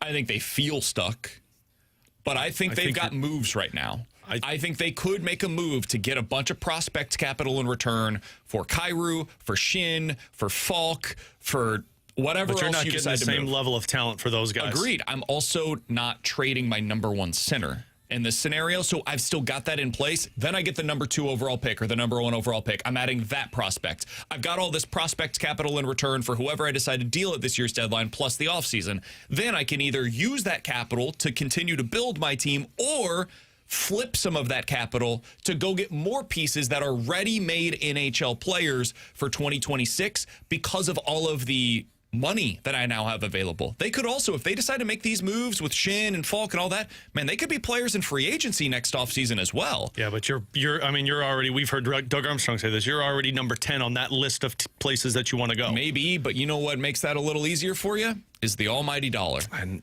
you can go out there and spend more than other teams are willing to because of the massive flexibility that you've opened up. But then you put yourself in more of a stuck position, and people have been complaining about the Blues giving out money to guys that shouldn't fit there. I think you're putting all of your eggs in one basket that has underperformed for you for 4 years and saying, well, we'll hope that we'll develop the right younger pieces with this guy as our number one center and go out there and find complementary pieces that you failed to find already. I would much rather think it's healthier for an organization to say we haven't gotten it done with the guy that we gave the reins to and said, this is your team now, carry them forward. And it's not just Thomas, it's Kyrou, it's Buchnevich. It's those three. They were given the reins to the team and said, it's your team now, carry it. And they have failed. Yes. And to sit there and say, well, we're not going to move on because he's a number one center and 26 years old, you might be locking down and saying, cool, we're going to continue with this and hope that we have success. And then you get more stuck with a guy who's 30 years old and has no trade value. Maybe, but I'm not of the belief that if I don't make this move now, I can never make this move. If you do make this move now, there's no going back. You have officially chosen your direction. You got about a year to make this move to get this type of return. Otherwise, it's not going to come back in this way. I agree. I would wait. I think you're further in a rebuild if you wait and don't get the type of return. Why, though? Because you're getting less. You're probably only getting one top prospect in return on this one. Why would that change between now and this time Because he's older and less year? years of control. But you've got 4 years left. At this point next year, you've still got 4 years left of control. And he's 27, man. He's not old. I think you've got one more year where you can probably get 3 top-end prospects. 2 and 3 years down the road, you're probably down to 2. Agreed. And then when he gets to the rental stage is when you're down to 1. So really, it's what is that information worth to you? Yeah. Is that information worth kicking the can down the road and seeing what he looks like with an Ivar Stenberg or with McKenna? Is it worth it to you? To me, it is. And to you, maybe it's not, Alex. And that's totally fair. And I think this is the conversation the Blues should be having right now is we obviously have a difficult situation on our hands. There are a lot of different paths that you can take here. To me, the best path forward, and it's just my opinion, we'll see what they decide to do. The best path forward, unless you get absolutely blown away, and it sure doesn't seem like based on reports. That's where we're in agreement, though. The only way this is happening is if I'm blown away by the return. And my blown away might even be more than yours, Alex. It probably is. I need the kind of return that you basically never see in trades, because this would be the kind of trade you never see. A 26-year-old center who can be a number one center on a contender, who can potentially get you 100 points with 5 years left of club control at a below market value deal. That guy never hits the market. He's impossible to acquire. Like, think about how unlikely it was that a player like Matthew Tkachuk could become available. That guy was only available because he had 1 year remaining on his contract. So there were very few teams that could realistically make the move. Thomas has 5, dude. This is the kind of deal that he might sign in free agency with the team.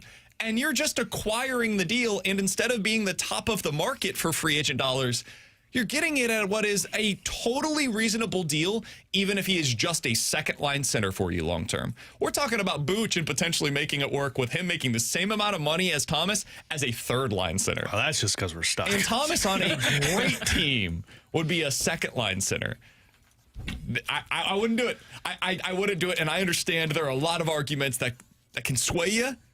For me, I'm not doing it. Yeah, Somebody said the guy that was this player was Jack Eichel, but different circumstances. Yeah, his neck was on sideways. He also was selected second overall. Like, we can't act like that's the same thing. I don't know. For me, and first of all, you guys are talking, and I'm sitting back and listening to this segment like, holy bleep, how did we flip positions on this? I'm more on your side if I'm open to trading him if the right offer's there. I'm more concerned that it's not going to work, though. I think it's going to be a longer, more painful process. I think I'm to the point now after watching this same season for 4 years in a row, with the exception of a 12-game win streak, where I say, I'm done doing this. I'm done acting as if this core that you told us is going to win a cup is going to win a cup. You're not even close to being able to play the same way A as Colorado or Dallas. And I know you beat up on Minnesota, but I think Minnesota's a really good team. You're not there. And I don't think Stenberger McKenna is going to get you there. There needs to be more of a surgery to this roster. And the only way that you can actually go in there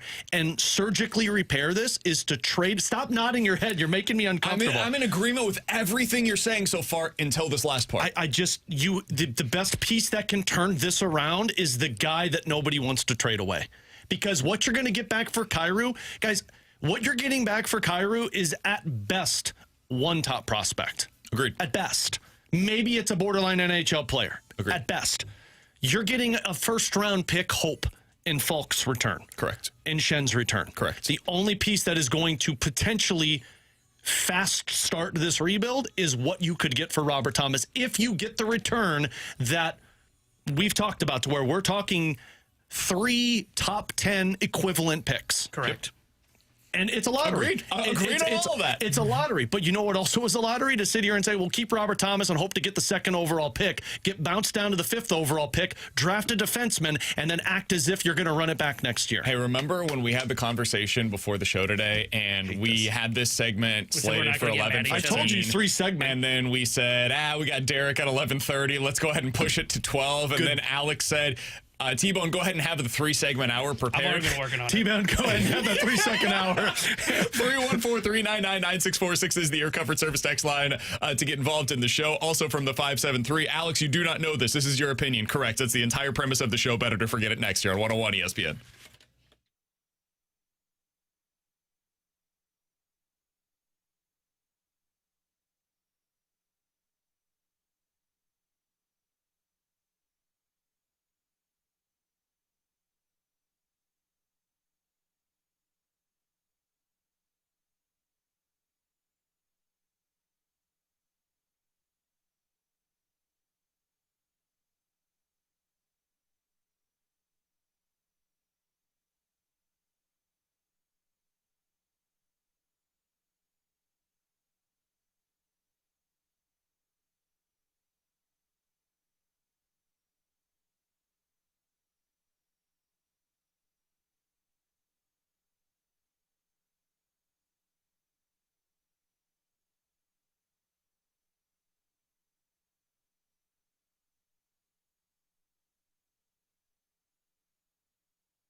Tanner Hendrickson here with the Sports Center update brought to you by Saliga Heating and Cooling. Blues off again today. They'll be back in action tomorrow night when they head out west to take on the Seattle Kraken. We'll have pregame coverage starting at 8 o'clock with Alex Ferrario. Puck drop at 9 o'clock with Chris Carver and Joey Vitale. The Sports Center update was brought to you by Saliga Heating and Cooling, an Icon Heating and Air Conditioning dealer.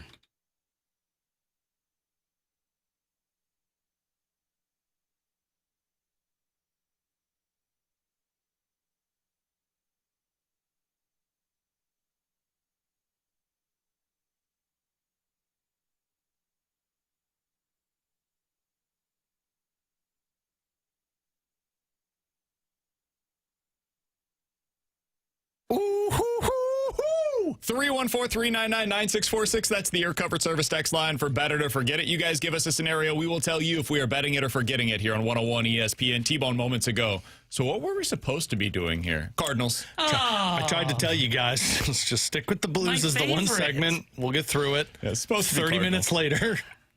Was it good? Was it a good segment? Well, Yeah, the Cardinals one wasn't. Weatherholt. The Blues, I've been told he's maybe the best hitter the in Blues camp. segment we just did was award-worthy. That was fun. Nobody got angry. T-Bone was trying to get under my skin there for a minute. You see how he almost got tone with me, and then he backed down? I didn't really know how to say it. This is the problem with you. He started with it. I'm like, I said because you were what you trending saying, towards BK. I felt was like how Blues fans were feeling. Lucky I love both of you. Love you guys, too. I shouldn't have said that. I don't like you, BK. Love you. Lucky I love you, T-Bone. All right, let's get into it. Bet It or Forget It here on 101 ESPN. Let's start out with this. Guys, bet it or forget it. Jordan Kyrou will be on the Blues in next season. Isn't it funny how we're doing we haven't even mentioned Kyrou's name. I'm going to say forget it. If Thomas is gone, I think Kyrou's gone as well. I think if you're moving on from Thomas, you're moving on from that core in its entirety. I think he's gone in the summer. Yeah. I think that's a move that is probably more of a summer move than a right now move. I don't think the teams are going to be busting down the door to get him the way that they are with Robert Thomas, a center at his age. So I'll say forget it that he's here, but I don't think that he's dealt at this year's deadline. I wonder if I'm kind of like 60% that he gets moved at this year's deadline because there's not a lot of wingers out there that are available. That's fair. I think Evander Kane is the next best piece that's out there. So there's a chance the team It's a rough drop-off. Like the Islanders, I've heard multiple times from their insider, Stefan Rosner, who basically said, the Islanders are very heavy on Jordan Kyrou. So I think both are going to be off of this team by next year. I just don't know if it's at the deadline or the offseason. Yeah, I agree. I think he's not here. I lean towards it is probably an off-season move, though I kind of agree with you. I could see a scenario where it definitely happens before the deadline. If Thomas wasn't on the market, would it be more of Kyrou's the guy that teams are knocking on the door for? That's what I find so funny about this. Everybody's talking Thomas. I still think Kyrou's probably the more likely one that gets moved before Friday. I think Thomas is setting up for an off-season move. I can see that. I totally forgot I was supposed to come up with one, so T-Bone, just go. Guys, bet it or forget it. Over the next 3 seasons, I'm not going to include the back end of this half for the Blues, but over the next 3 seasons, the Cardinals will have a higher winning percentage than the Blues have points percentage.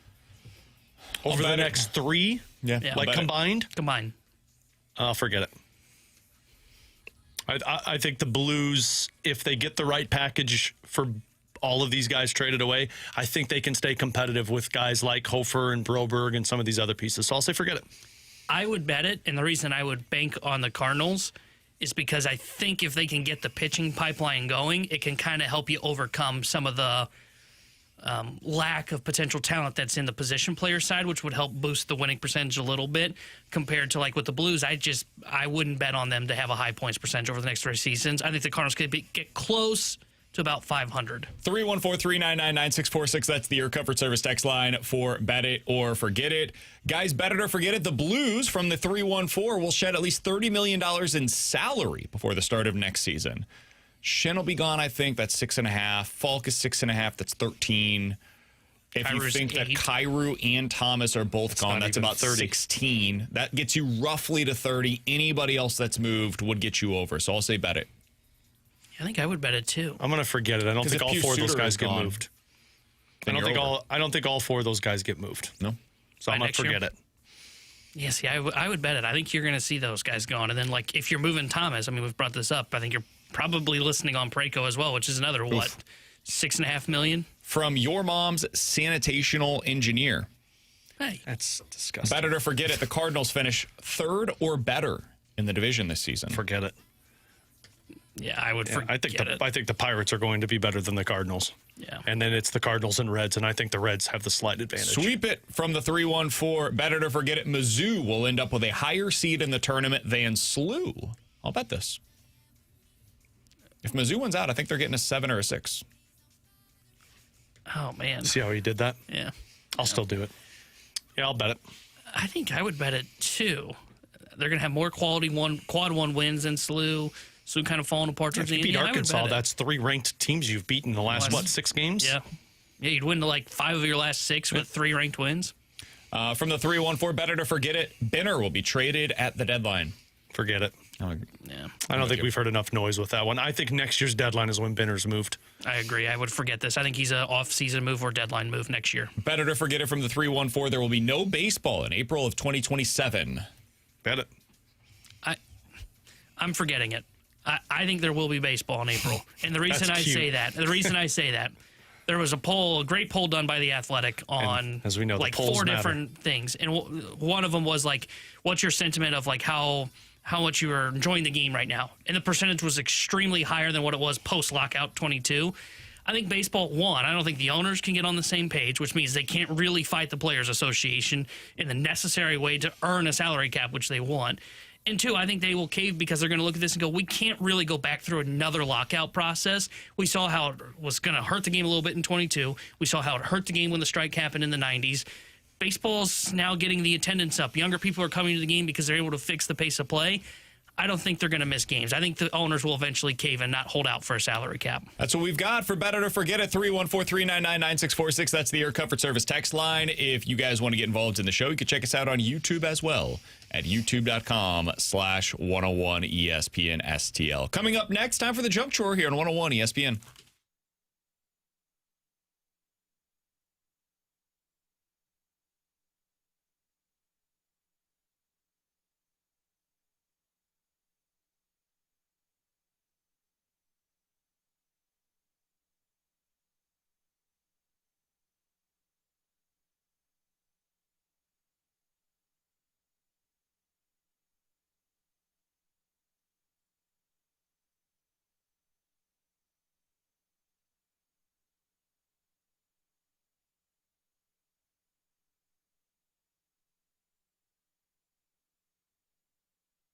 Hey, it's BK for my friends at Victory Men's Health. They can help you unlock your inner champion. They've done the same thing for me. Check them out today. They have 4 great locations across the St. Louis area: O'Fallon, Illinois; O'Fallon, Missouri; Sunset Hills; and the location that I personally go to as well, over in Town and Country. Went there earlier last week. I was able to find out exactly where my micronutrient levels are at.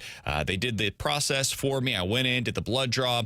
They found out where all my levels were, and they put together a plan that's personalized for me. They can do the same thing for you, whether that's what you're looking for, or maybe it's erectile dysfunction that you need help with, weight loss goals that you're trying to meet, low testosterone symptoms, or maybe it's something different entirely, vitamin infusions that you're interested in, their supplement shop, red light therapy, cardiovascular testing, and so much more. You can read all about it over at victorymenshealth.com, and that's also where you can book that first appointment today. It's online, victorymenshealth.com. Tell them BK sent you to Victory Men's Health and victorymenshealth.com.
Alongside Alex and T-Bone on BK, it's time for the junk drawer. Alex, what do you got for us today? So Saturday, I think it was Saturday, I'm at the Blues game. And, scouts are always there and always have conversations, just kind of walk by, say hi, and chit-chat little by little. And so one of the guys there introduced himself a few years ago. His name was Ken. So every time I see him, it's just, hey, Ken, how's it going? So in the bathroom, going to the bathroom next to Ken. Said hi to him, walked away, went back into the broadcast booth. Okay. Get back in there during the commercial break, and Curbs comes back and says, hey, when we return, we're going to chat with one of the members from the 1980 Miracle on Ice team. Like, who the bleep is here off of that team? Jack Hughes in the building. I'm like, what is going on? Come back. Andy Strickland standing there with Ken from the bathroom. Apparently, it's Ken bleeping Morrow, who was on the 1980 U.S. team, was a 4-time Stanley Cup champion with the New York Islanders back in the 80s, and he's the pro scout for the New York Islanders. I'm watching this, and I look over to Jim Hure, our engineer for Blues games. I go, I was just peeing next to him. You need to change your Twitter bio. It needs to say peed next to Ken Morrow. No, what I was more upset about, and this Ken is like the nicest human being, I think. This Ken. Yeah, this Ken. Curb said he's like Mr. Rogers, because he's like the nicest individual you'd ever meet. He's always introduced himself as I'm Ken. Never thought to ask what your full name was. How'd you get into...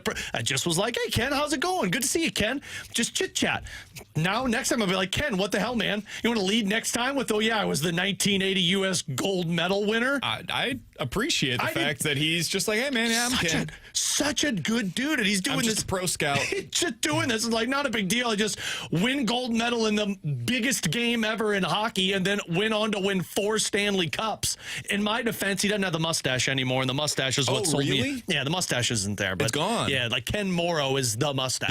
Yeah. So I thought that was pretty funny when I just, I'm going to change my bio now. I do Blues pre and post. I host BK and Ferrario with BK and T-Bone and Girl Dad, and peed next to Ken Morrow. I think that's exactly what you'd go with. Next time, I would actually say that should be first. That should be first. Then the rest. I still have one of my prized possessions that I have in terms of memorabilia is Katie bought me a 1980 Mike Erizzione USA jersey. It's not like a game worn or anything. It's just the jersey, Mike Erizione's name and number on the back. Always have been obsessed with that team, that game, and that movie. And when I was working at KMOX, I saw that Mike was he worked for Boston University's hockey team somehow. I'm like, I'm going to just shoot my shot. I messaged him, and I'm like, Mike, huge fan, would love to get you on the show one time, and I have some memorabilia. I said, would you mind signing it? He responded to me in 24 hours and said, I'd love to come on. We did an interview, and then after the interview, he said, mail me whatever you have, and I'm happy to sign it for you. That's awesome. So that's in my basement where it's a Mike Erizzione signed jersey. Just salt of the earth, and apparently Ken Morrow is too when you meet him in the bathroom. Have you seen the new Netflix documentary? Yeah. Very good. It's awesome. It was amazing. Mm-hmm. They did such a great job with that. They took them all back to Lake Placid. It's seemingly the entire team, basically. It was great. Really well done. So if anybody hasn't seen it, it's worth checking out. Right before that gold medal game, I turned on Miracle Movie, watched it, amped up for 7 a.m. puck drop. And then you should watch Love is Blind, which is coming out with new episodes, I believe, tomorrow. I'm not going to. Those two aren't even in the same atmosphere. Yeah. Same level of television. Absolutely not. Did you see the new JFK Jr. documentary show? Yeah, it's a show. On like FX or whatever. I've seen the trailer for it. Again, it's pretty good. Not even close to. FX does some good stuff. Yeah, it's the same guy. The Monsters documentaries that you like, Alex. The miniseries or whatever. The Murphy Brothers or whatever. Is that who it is? He's the one that's doing this on JFK Jr. Still not anywhere near Kurt Russell's performance as Herb Brooks. I think that's fair. No, it's not fair. It's a true statement. Okay. Agreed. Did you guys start Paradise yet? Yeah. New season? Yeah. We watched the first couple episodes last night. It's boring. You got to get to 3. Yeah. Okay. First 2 are slow. Yeah. You got to get to 3. T-Bone and I just had the conversation. I just watched the 4th one, and let me tell you.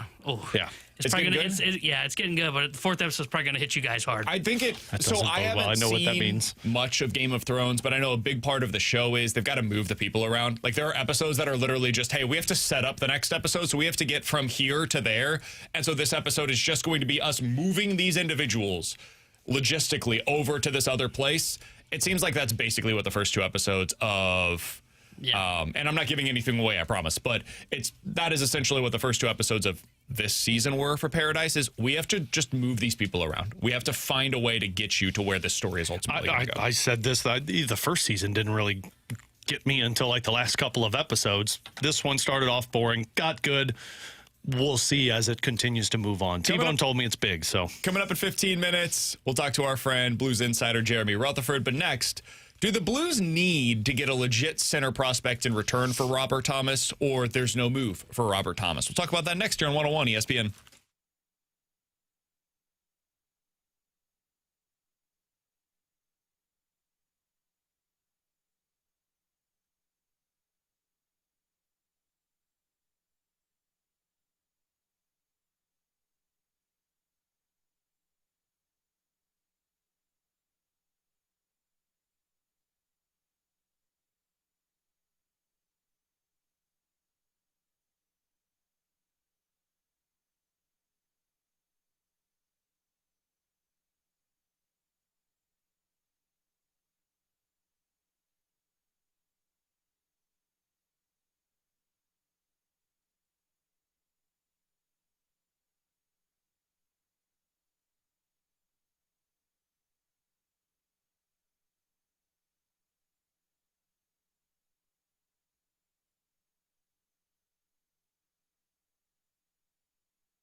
Darren Drager drumming up the interest. Dregs.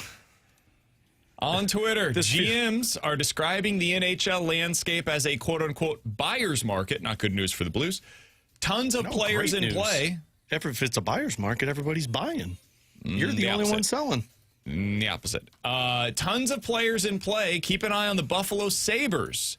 Sources say talks between Buffalo and St. Louis involving Robert Thomas are heating up.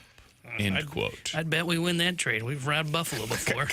I don't know. Can I ask a quick follow-up here? Sure. Is yours the same one as mine? Is Robert Thomas going to waive his no trade to Buffalo? In what world is Robert Thomas going to waive his no trade to go to Buffalo? You know what this sounds like to me? This sounds like to me somebody was like, hey, can you drum up a little bit more competition so that we don't have to pay the price Doug's asking? Sure. It's the only part of this deal that I'd be like, I don't get it. It doesn't make sense that the Sabres being interested in Robert Thomas, of course. The Blues having interest in players from Buffalo, well, we heard that all offseason. Yeah, I mean, they've got pieces that are interesting to me, not for Robert Thomas. But whatever. I could at least see it. The part that I have the toughest time understanding is how you getting Robert Thomas to say yes. Because he has to say yes to this deal. And I don't think he's saying yes to going to Buffalo. He wants to be on a competitive team. There's no question. Is it going to be Buffalo next year? Sure. I don't think so. I mean, they are good. Yeah. Sure. Right now. They're not going to have Alex Tuck next season. I know. And Alex Tuck has been a big reason why that team's They'll good. have Robert Thomas next season. Yeah. Those guys play very different positions. Maybe he has a good relationship with Tage Thompson. I don't. That's possible. It's possible. I mean, I don't. And I think they must have had that, well, Kyrou did, but Kyrou was drafted before. Robert Thomas. Tage Thompson's only a couple of years older, so he was out of the organization though. Oh no, he was there 17, 18. When was Thomas drafted? 17? They probably went up against each other in juniors or something at some point in time. Thomas wasn't juniors though. Thomas was in college. Whatever, you get the idea. Thomas probably played each other. No, Thompson was college. Yeah. Thompson was Connecticut. When they were youth. They were youth. And they were that youth. sounded like a song or something. They didn't even see each other in the World Juniors tournament. So when they were young, they might have. He may have been in prospect camp when Tage Thompson was there, but I don't know if there's a connection they probably there. Follow each other on the gram. It's cool. We'll check that out. Do some investigative hockey players. They played against each other in the NHL. They might be friends. Yeah, sure. We'll make the connection with. Look, I don't see Buffalo as a match for Robert Thomas. I think everybody is interested in Robert Thomas, but nobody's interested in paying the price for Robert Thomas. So, and I'm looking at Buffalo's roster right now. And I know everybody on Twitter is like, Tage Thompson, he's 28. And it doesn't fit their age range. Bo Byram as the headliner? I think it would be Owen Power. Dude, I earlier today said if they get Bo Byram in return as a headliner for Robert Thomas, that would be a failure. If that's what happens. I thought we were going through the draft saying if they drafted that guy. No, what I was saying, we were, yes. I was then using as supporting evidence for him not being a success. If he is the headliner in a deal for Robert Thomas, I would consider that to be a failure. And now the rumor emerges, I just beat KO to the Robert Thomas trade. You did. And if that's the trade, it's not good enough. To me, you asked the question going into this segment: does the center have to be the main piece of this? Thanks for getting us back on track. You're welcome. The center has to be it. I know you want to get a defenseman in return. I really like Owen Power. I brought up the idea of the Blues trading Kyrou for Owen Power in the offseason. But I'm not trading Robert Thomas for a defenseman. I think if I'm trading Robert Thomas, I need to have in return the next centerman in my organization. How about Ryan McLeod? No, he's too old. 26. Too old. Oh, yeah. 25 and under. Yeah. Jack Quinn would be one. He was an 8th overall pick. Getting the hell out of town. Jack Quinn, though, has not produced like a number one center. And so, and he's been at the NHL for a couple of years now. They got a kid that they just year at the NHL. They got a kid that they just drafted. I think it was last season, Konsta Helenius, who's a Finnish prospect. He's in the American Hockey League right now. He's performing well. I think he's played a couple of games at the NHL level. That could be something, but it's going to have to be power him plus. So prices are going to be high, just like they are for Utah, just like they are for Boston and Montreal.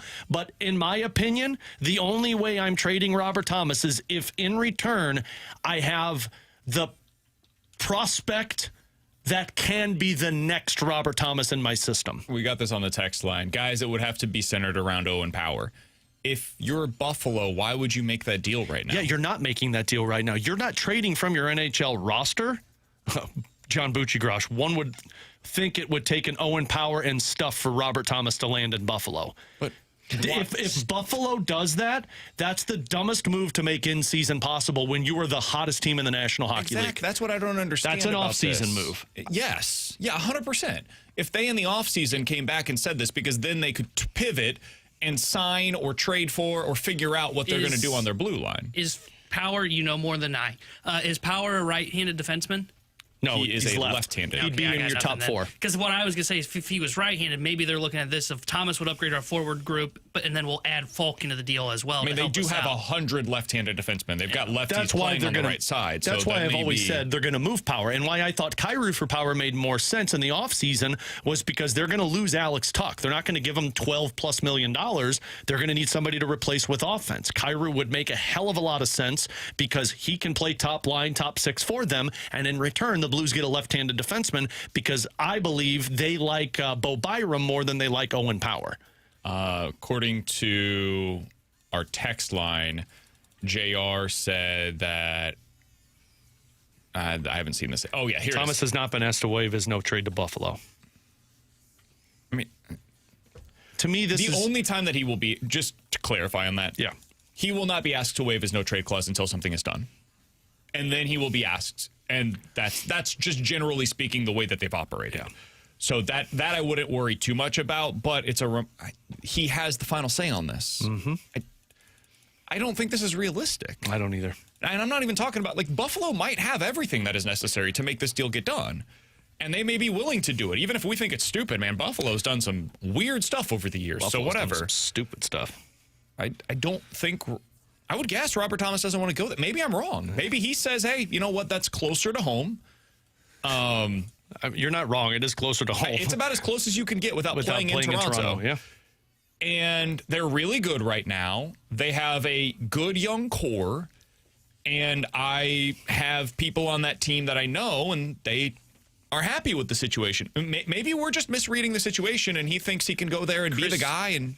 Johnson is saying as well that he says that they're viewed as a dark horse on the market, and they are reportedly, based on what he's hearing, multiple first-rounders in Thomas talks. Now, he doesn't clarify if that's first-round picks. It's got to be players. Or guys that were players. You're not that were trading the equivalent of multiple first-rounders in Robert Thomas. Owen Power, Consta Helenis, Jack Quinn. Can I probably I'll something add one like more that. thing.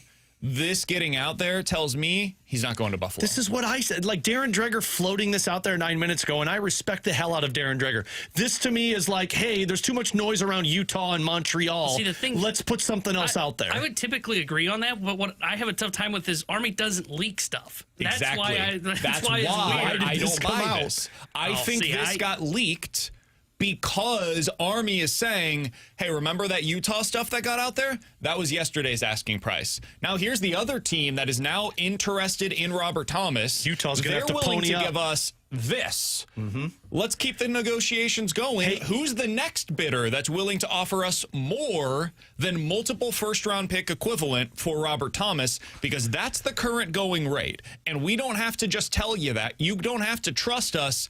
Here's the team that's doing it, and here's what's being offered. I know what it is. Doug Armstrong, big fan of BK and Ferrario, listens all the time probably. Thanks, read JR's article on The Athletic and saw Corey Pronman's piece and called up Utah and said, hey, Buffalo's in. You want him, you're going to have to pay more than that proposed deal that Pronman threw out there. That's what this is. This is always trying to raise the level of the market. There's been noise around Utah. Then there's noise around Montreal. Boston's been floating around there. Let's talk to Jeremy Rutherford, the Blues insider of The Athletic. He's boots on the next ground. On 101 ESPN.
All right, it's getting crazy out there. A lot of reporting going on, speculation going on. Blues are involved in seemingly everything. Robert Thomas's name is out there for every team in the NHL. Alongside Alex and T-Bone, I'm BK. Happy to go out to the Callier and Thompson hotline to be joined by our friend, Blues insider for The Athletic, Jeremy Rutherford, joining us now here on the show. JR, you've been in the air for the last couple hours on your way out to Seattle. You landed. Welcome back to reality. And all hell broke loose with Buffalo potentially being interested in Robert Thomas. What can you tell us is the latest on the Robert Thomas situation? Yeah, first of all, can I borrow a phone charger, you guys? Yeah, I'll ship it to Minnesota. It'll be there in 4 days. Yeah, you're not in Minnesota. You're in Seattle. I'm an idiot. Wondering why you're going to ship it there. We'll get to the hotel soon. Yeah, no, guys, obviously there's a lot going on. And you know, with the Robert Thomas speculation / reporting from the past couple days, it's legitimate. I know there's been a lot of Blues fans who have replied to articles, tweets, everything, saying the Blues aren't trading Robert Thomas. In the end, they may not. Friday, they may not. This summer, they may not. But they are talking to teams, obviously. And so the word on the street is that the asking price is astronomical. That's what I've heard from multiple teams. I reported the other day that it was 3 pieces that equate to 3 first of the first round assets. And so you're talking whether players drafted in the past couple of years, prospects, or draft picks themselves. And so I think the Blues are legitimately out there attempting to move Robert Thomas if the price is right. So the latest report, Darren Dreger just tweeted on X that the Blues and Buffalo are heavy in talks, and I followed that up with Robert Thomas has not been asked to waive his no trade to Buffalo. We all know how that scenario plays out. You know, they could be in talks, but Doug Armstrong, as he's told us in the past, the protocol is to go to the player after the deal is done and see if he'll waive the no trade. There's no sense in going to a player ahead of time until a deal is consummated. So that could happen at some point, or it may not, but it sounds like the Blues continue to talk about Robert Thomas with teams around the league. JR, for how much noise has been out? Like this is the type of noise that we typically don't get surrounding the Blues and trade deadline. If he's not moved by Friday, what's your gut feel in terms of him being a part of the Blues long term? I think it has to have been decided internally that this is what the Blues want to do, Alex, because there's a lot of smoke, whether it be, you know, Utah, whether it be today Buffalo, you know, I've heard Anaheim. So there's a lot of teams out there who are interested in Robert Thomas. And if the Blues have decided, and again, I wrote this the other day, that they have not made anything public in terms of what they think the retool could look like now. Is it 2 years? Is it 3 to 4 years? But if you're talking about moving a 26-year-old with the production that Robert Thomas has had, that's been well documented, then you're looking at a situation where you want to continue to bring in the 23, 24, 25-year-old players to build around Holloway, Neighbors, Snuggerud, Juracek, Stenberg, Carbonneau, so on and so forth. And a Robert Thomas who's 26 and, you know, could be 29 by the time those guys are ready. If he could yield you 2 more, 3 more equivalent first-round assets, then I think the Blues have made up their mind to do that. With all that's transpired, yes, could he finish his career as a Blue? It could certainly happen. But to answer your question, I think at this point, all signs point to, if it doesn't happen by Friday, I would think there's a really good chance by this summer. We're talking to Jeremy Rutherford, joining us here on 101 ESPN. JR, if you just look at like Buffalo as an example, but this could be the case for any team, when you say, hey, the asking price is 3 pieces, that would be the equivalent of the first half of the first round. That's kind of what they're looking for here. Like, would Bo Byram, in your mind, be the equivalent of one of those assets? I just got off the phone with my colleague at The Athletic who covers the Buffalo Sabres and said, what kind of package could we be talking about here? And he said that he did not think the Sabres would want to trade Byram at this point in time. Now, obviously, that can change when there's a Robert Thomas on the table. You know, he very well could be involved. I know the Blues had substantial interest in Byram last year. And I said, okay, who center-wise, who prospect-wise. And we talk about Consta Helenas, a draft pick from 2024, and we talk about Noah Oslin, a center on the roster now. Both of these are recent draft picks who could play the middle and are young and kind of fit that description that Blues fans seem to be talking about, that if you're going to get a young center in return, you're talking about recent draft picks. And the Buffalo Sabres, like I mentioned with Utah in the story yesterday, the Sabres certainly have some of those. I'm an idiot. I should have thought of Oslin. He's a Swedish player. Why didn't we even think of that one? Just on the defensive side of it, JR, if he said no to Byram, did he mention anything about Owen Power? No, and I know that's obviously been a name that Blues fans are interested if there is a deal with Buffalo, whether it includes Robert Thomas or not. If you can bring up Owen Power in to go with some of these young players, like Juracek, and I keep saying, you think about Broberg, he's not old. Like the way he plays, seems like he's 26, 27, but he's not. But yeah, if you could fit a Power on this defense, and like I said, they did have some interest in Byram. I wouldn't be surprised to see that in any deal between St. Louis and Buffalo.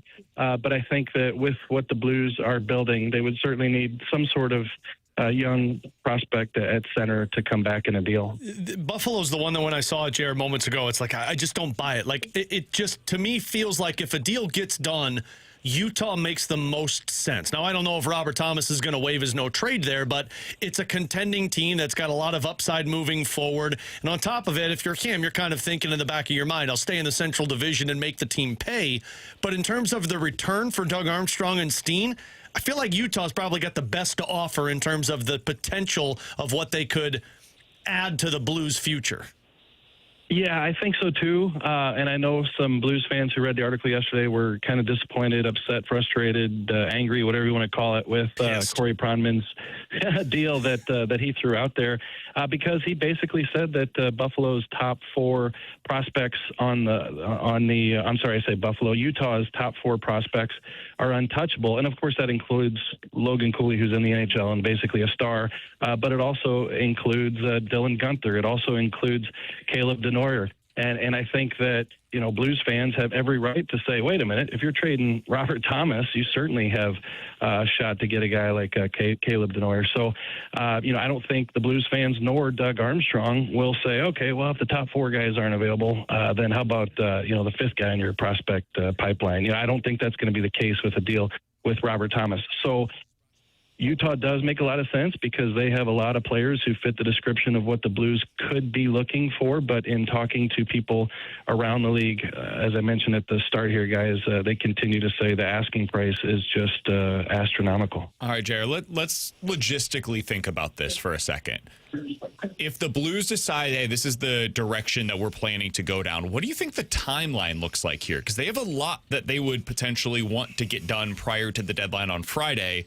Thomas, Shin, we'll see what happens with Suter, Falk, maybe Sonny. Like, do you think they're going to try to get this deal with Thomas done first? Or do you think the other guys are priority and then they can hold off on the Thomas deal to get the best return possible prior to the deadline on Friday? How do you think that would work out? Yeah, it's a great setup for the question. But the thing is, I think that you can't rush a Thomas deal no matter what. So if it doesn't happen by Friday, then it just doesn't happen. You're still going to have to make the moves with the other guys, particularly Falk, maybe Shen. Like, you look at the Blues forwards and defense, their roster right now, and you can't paint a picture just by looking at it, but you look at, Berggren and Walker are out. By Friday, could we be talking about Shen's gone and Sundqvist is gone, and those two guys fill in the spot, and Falk's gone, Parayko gets healthy. Now you're looking at your 6D to finish out this season, and whether Thomas is still on the roster at that point or not, I think it's just going to go back to, did you find the right deal or not, and not whether you needed to wait to move him until some other things got done, or vice versa. You got anything else you need? Yep. You're good? I think I'm good. JR, you got anything else? Take it easy, man. Enjoy Yeah, anything yourself. happen while we're talking here? Is there anything else we should be asking? Yeah, I was going to say, about? any other players that we haven't brought up? No, I don't think so. And listen, there's been a ton of focus on Robert Thomas, but rightly so. What happens in these cases is you talk about a guy so much and people think you're trying to speak it into existence. But guess what? The flip side of that is the number one center gets traded, and you only mentioned it twice, in the week leading up. Like you have to prepare people for what is legitimately possible here, and this is possible. So I think right now, a Falk trade seems obvious. A Shin trade could happen. Could we see Suter move? Could we see Sundqvist move? Yes, but right now, all those Bennington, all these are taking a backseat to Robert Thomas right now. All right, I'll ask you one quick follow-up on that, JR, because I think our listeners would maybe find this to be interesting. Like we're seeing Thomas's name out there from everybody, right? Chris Johnson's reporting it. Darren Drager's got it. Elliot Friedman's got it. Sarah Volle's talked about it. I mean, all of the national insiders are discussing it. You have written about it over at The Athletic, and you're as plugged in as anybody locally here in St. Louis as well. So whether it's local or national, his name is out there. I'm not asking you to, reveal your sources. That would be obviously bad practice by me. But what does it tell you when you see something like that? That a guy's name who you did not anticipate probably being on the market is being bandied about in basically every level of reporting possible. What does that say about his legitimate availability? I think that he's available, and I know that's obvious, but it's just a situation where, you've seen what the Blues have done, BK, for the past couple of years. They thought they were out of the retool. They thought they were going to be competitive this year. You sign Suter, you sign Bukestad, and you think that you can kind of bridge this gap until the Snuggeruds and these guys are ready. And then you got smacked in the face and you found out that you couldn't. So you take a step back and you say, listen, we don't want to move Robert Thomas. Look at his production. Look what he still could be. He's only 26 years old. But where are we? And I think when the Blues look at that, they probably feel like they're a couple of years off. And do you see Robert Thomas being a part of this for the next couple of years? You easily could. You don't move a number one center. But if you also see a situation where, hey, this is going to take some time, maybe even Robert doesn't want to be here for a 2 or 3, 4 year retool, which I don't think he does. In talking to people, I don't think he would want to be here if it were going to stretch out that long. And in the meantime, you're looking at getting, whether it's Buffalo or Utah, if Army gets his asking price, and that's the only way you do the deal, you're adding 2 or 3 more players or picks to this situation that are right there with the caliber of a Carbonell, of maybe not a Juracek, but players like them. And so I think that's the way the Blues are probably looking at it. And to me, it speaks to, you probably weren't planning on trading to Robert Thomas a year and a half ago or even a year ago. But if that's the situation you're in, then I think you have to entertain it. I know we said we were done with you, JR, but now I got another follow-up. If Robert Thomas is in this... good at this, man. I know. He answers questions, and then it just sparks even more thoughts. While he's at an airport trying to figure out where his phone charger is going to survive any longer or not. If Robert Thomas is in that position, do you believe other guys with no trade clauses are going to get to the point where they say, we want out as well? The best way I can answer that question is in talking to people involved with some of the Blues players who are older with some term. They don't have appetite for a rebuild or a long retool. And now Blues fans could respond to that by saying, good, get out of here. But it's not that easy to move some of those players. So yes, if the Blues were to move Robert Thomas today, 2 minutes, and the writing was on the wall that this is what's going to happen and it's going to take some time here, I do think that there would probably be players who would be concerned about the situation and likely wanting to be moved as well. All right, JR, well, before we get his phone's going to die. Other follow-up questions, we appreciate the time. Enjoy yourself out there in Seattle, and if anything comes up, we'll talk with you again soon, man. Yep, sounds good. Hopefully that made some sense. Absolutely. That's fantastic. That's Jeremy Rutherford joining us here on 101 ESPN, as he does each and every week on BK and Ferrario. Appreciate his time joining us from the Seattle airport. He just landed a little while ago. Whew. All right. It's going to be fun over the next 48 hours. We were supposed to talk about NFL stuff. No. Right. I told you, boys, lean in. Blues Rams all are week going all long. in. Rams Pieces are all of in. news to pass along. Les Snead, Rams GM, says he's open to trading a first-round pick That's for a not player. news. Yeah. Is added, is there an all-pro corner that you could add potentially? Trade talks are intense this time of the year. They are certainly involved in them. According to an NFL insider, Albert Breer, the Seahawks are not expected to retain Kenneth Walker. Teams that are interested in him include the Broncos and the Chiefs. He expects him to cost roughly $12 to $16 million per season this offseason. So that's some of the biggest headlines in the NFL. Also, the Colts, it sounds like, are expected to bring back what's their quarterback's name? Why am I blanking Daniel right now? Jones. Daniel Jones on some kind of a tag transition or franchise, which means that Alec Pierce is likely to hit the free agent market. So that's all the NFL stuff.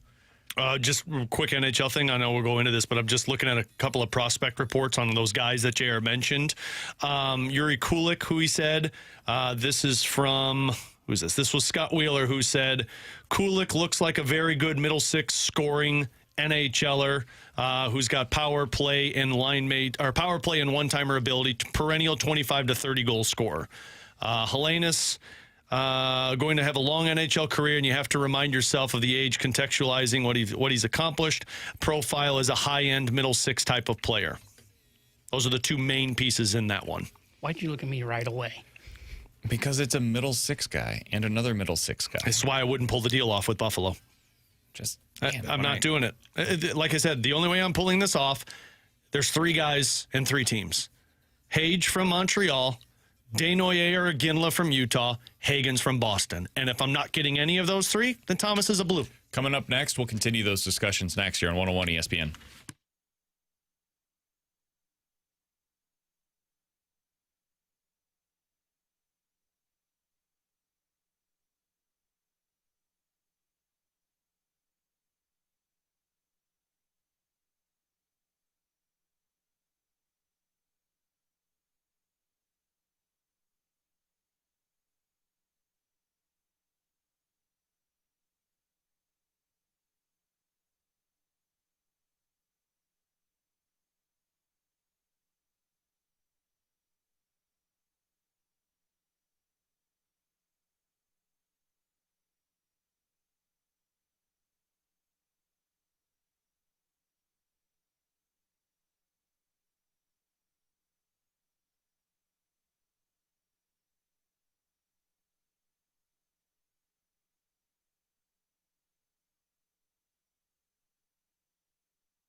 Alex Ferrario with you to talk about my friends out at Classic Air Care. Spring right around the corner. It's the perfect time to remember that it's time to change out those furnace filters that you have, making sure that the HVAC unit outside is cleaned, there's no leaves stuck in it, making sure it's good to go. But don't do it yourself. Call Classic Air Care because they can provide that maintenance that you need to maintain that older HVAC system if you have one. Plus, they've got great offers right now, a free water heater if you're installing a new system. They've got plumbing opportunities for you, electrical work if you need some of those, all of it over at Classic Air Care. Now, I've been using them since 2016. I use them because my dad used them for the last 30 years, and it comes down to the incredible work that they provide. You've got technicians that have been doing this for 30 plus years that come out, do a great inspection of your home, your unit to make sure it's good to go, and then they provide you the feedback so that you can continue that maintenance on the HVAC system unit. So call them today. You could schedule online for that maintenance agreement. Also, you can find out financing options and what it would cost to install a new unit.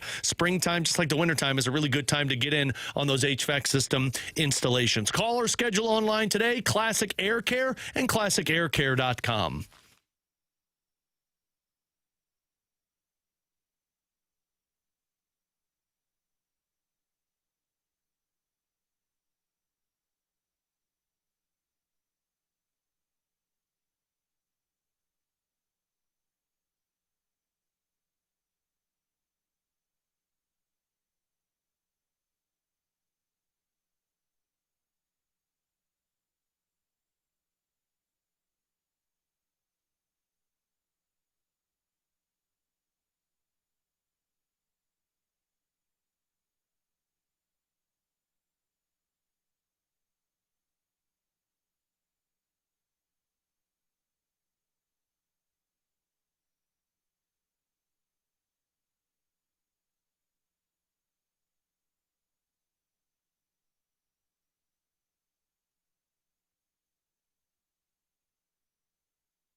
Tanner Hendrickson here with a Sports Center update brought to you by Universal Windows Direct. Blues will be back in action tomorrow night as they head out west to take on the Seattle Kraken. We'll have pregame coverage starting at 8 o'clock with Alex Ferrario. Puck drop at 9 o'clock with Chris Garber and Joey Vitale. The Sports Update was brought to you by Universal Windows Direct.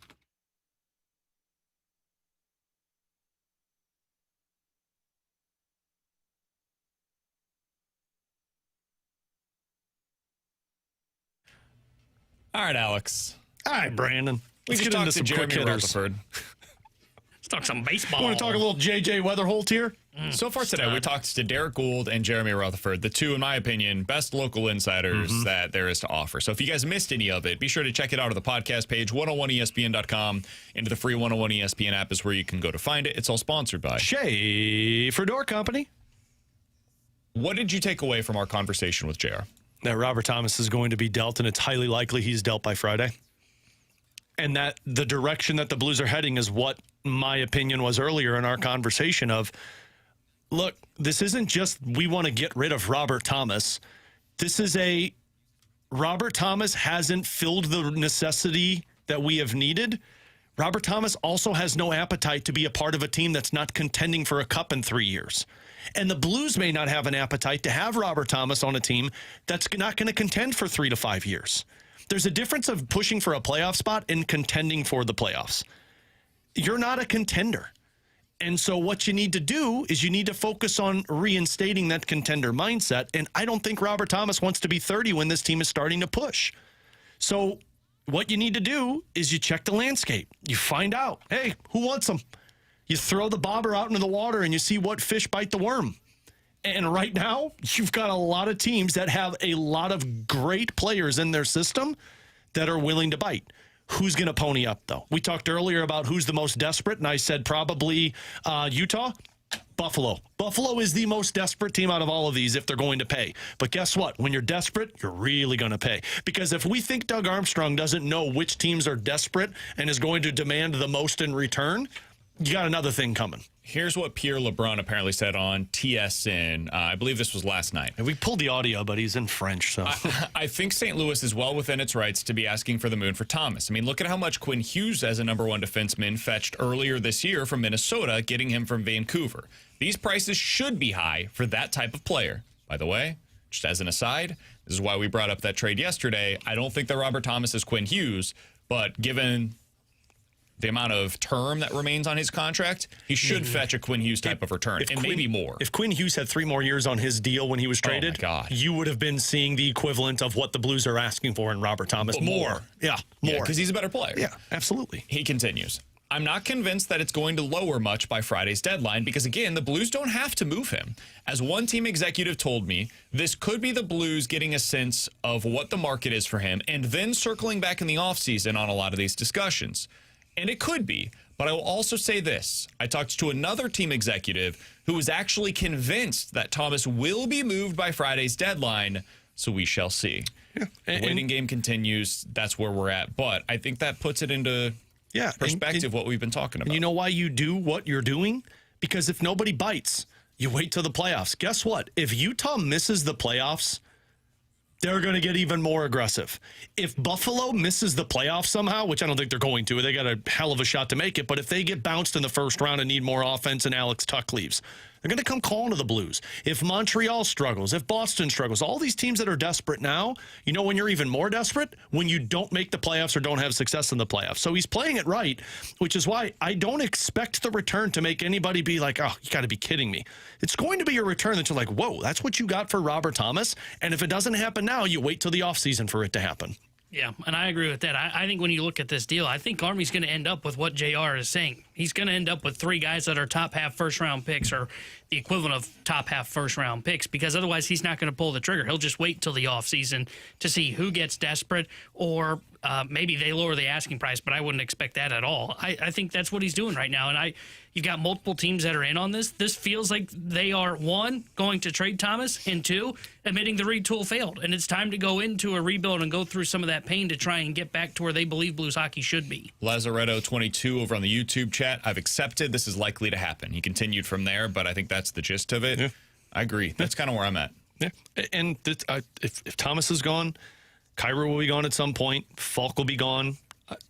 I'm still not sold on Shen being moved away if you move off all of these pieces, but there's a really good chance he's gone. Bennington's probably a really good, you're shifting the core. You're shifting it, which is what we've talked about all along. You're moving it to Jake Neighbors, Dylan Holloway, Jimmy Snuggerud, Dalibor Dvorsky, Otto Stenberg, Justin Carbonneau, the potential of a top 2 pick this offseason, Broberg, Jiricek, Lindstein, the pieces you get in return, and Joel Hofer as your goalie. All of these guys are between 24 and 21, 20 years old, and you say in 3 years, our best guy is going to be 27, and the youngest guy will be 24, and we're ready to compete as a team. And on that line of thinking, Jordan Kyrou is making $8 million.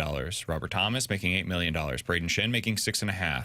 Pius Suter, who could be moved as well, making $4 million. Those 4 guys, if they are dealt at this year's deadline or the offseason, that opens up about $26 million in cap space. Plenty to go sign a Kachuk. Justin Falk, $6.5 million. Maybe Colton Parayko, $6.5 million. That's another $13 million. We're talking about $40 million combined. You add in Jordan Bennington, that's $6 million. Hey, man, there's a floor we got to get to. Some of those guys will stay. $45 million in cap space that could potentially open up for you. The NHL cap next year is expected to be $104 million. You're talking about roughly half of the Blues cap sheet potentially coming off of the books. And in that scenario, you're going to have almost a completely new roster next year because what Alex said is true. You have to get to some kind of a floor. I think the floor will be like $65, $70 million, something like that. They're going to have to go out there and sign some expensive pieces or trade for some expensive pieces. And if they move all those guys, they're not going to keep all those assets. Some of them, kind of like the situation that Utah's in right now, will then be moved to bring in legitimate NHL-ready players. Coming up next, we'll hit the rewind, give our final thoughts on this here on BK and Ferrario.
That's Alex. He's T-Bone. I'm BK. Brian Lawton, former NHL general manager, just tweeting out, the Blues appear ready to move on from Jordan Binnington. 16-team no trade list is in play, but feels like a foregone conclusion at this stage with where the Blues are heading as a team. Now, I don't know. That one I don't buy. If this is a report or speculation by Brian Lawton, and that's important. It's hard to tell. This is not like a per sources, Blues looking to move Jordan Binnington at the deadline. It's hard to know for sure what exactly this means. But Brian Lawton's plugged in. He's been a player. He's been an agent. He's been a general manager in the NHL. And I do wonder, the more we're seeing about this buzz on Robert Thomas, Alex, it feels to me like that could have a trickle-down effect of, all right, if we're moving Thomas, let's start putting the other stuff in play right now as well. So we've got a lot of irons in the fire right now. Hey, Benner, Suter, Thomas, Kyrou, Shin. I bet you'll hear some buzz on Parayko. I don't know if that will actually come to fruition as well. But Matthew Joseph, there's going to be, in my opinion, a lot of guys attached to deals. Like if Falk gets moved, is Suter a part of it? Is Sundqvist a part of it? If Shen gets moved, is Falk a part?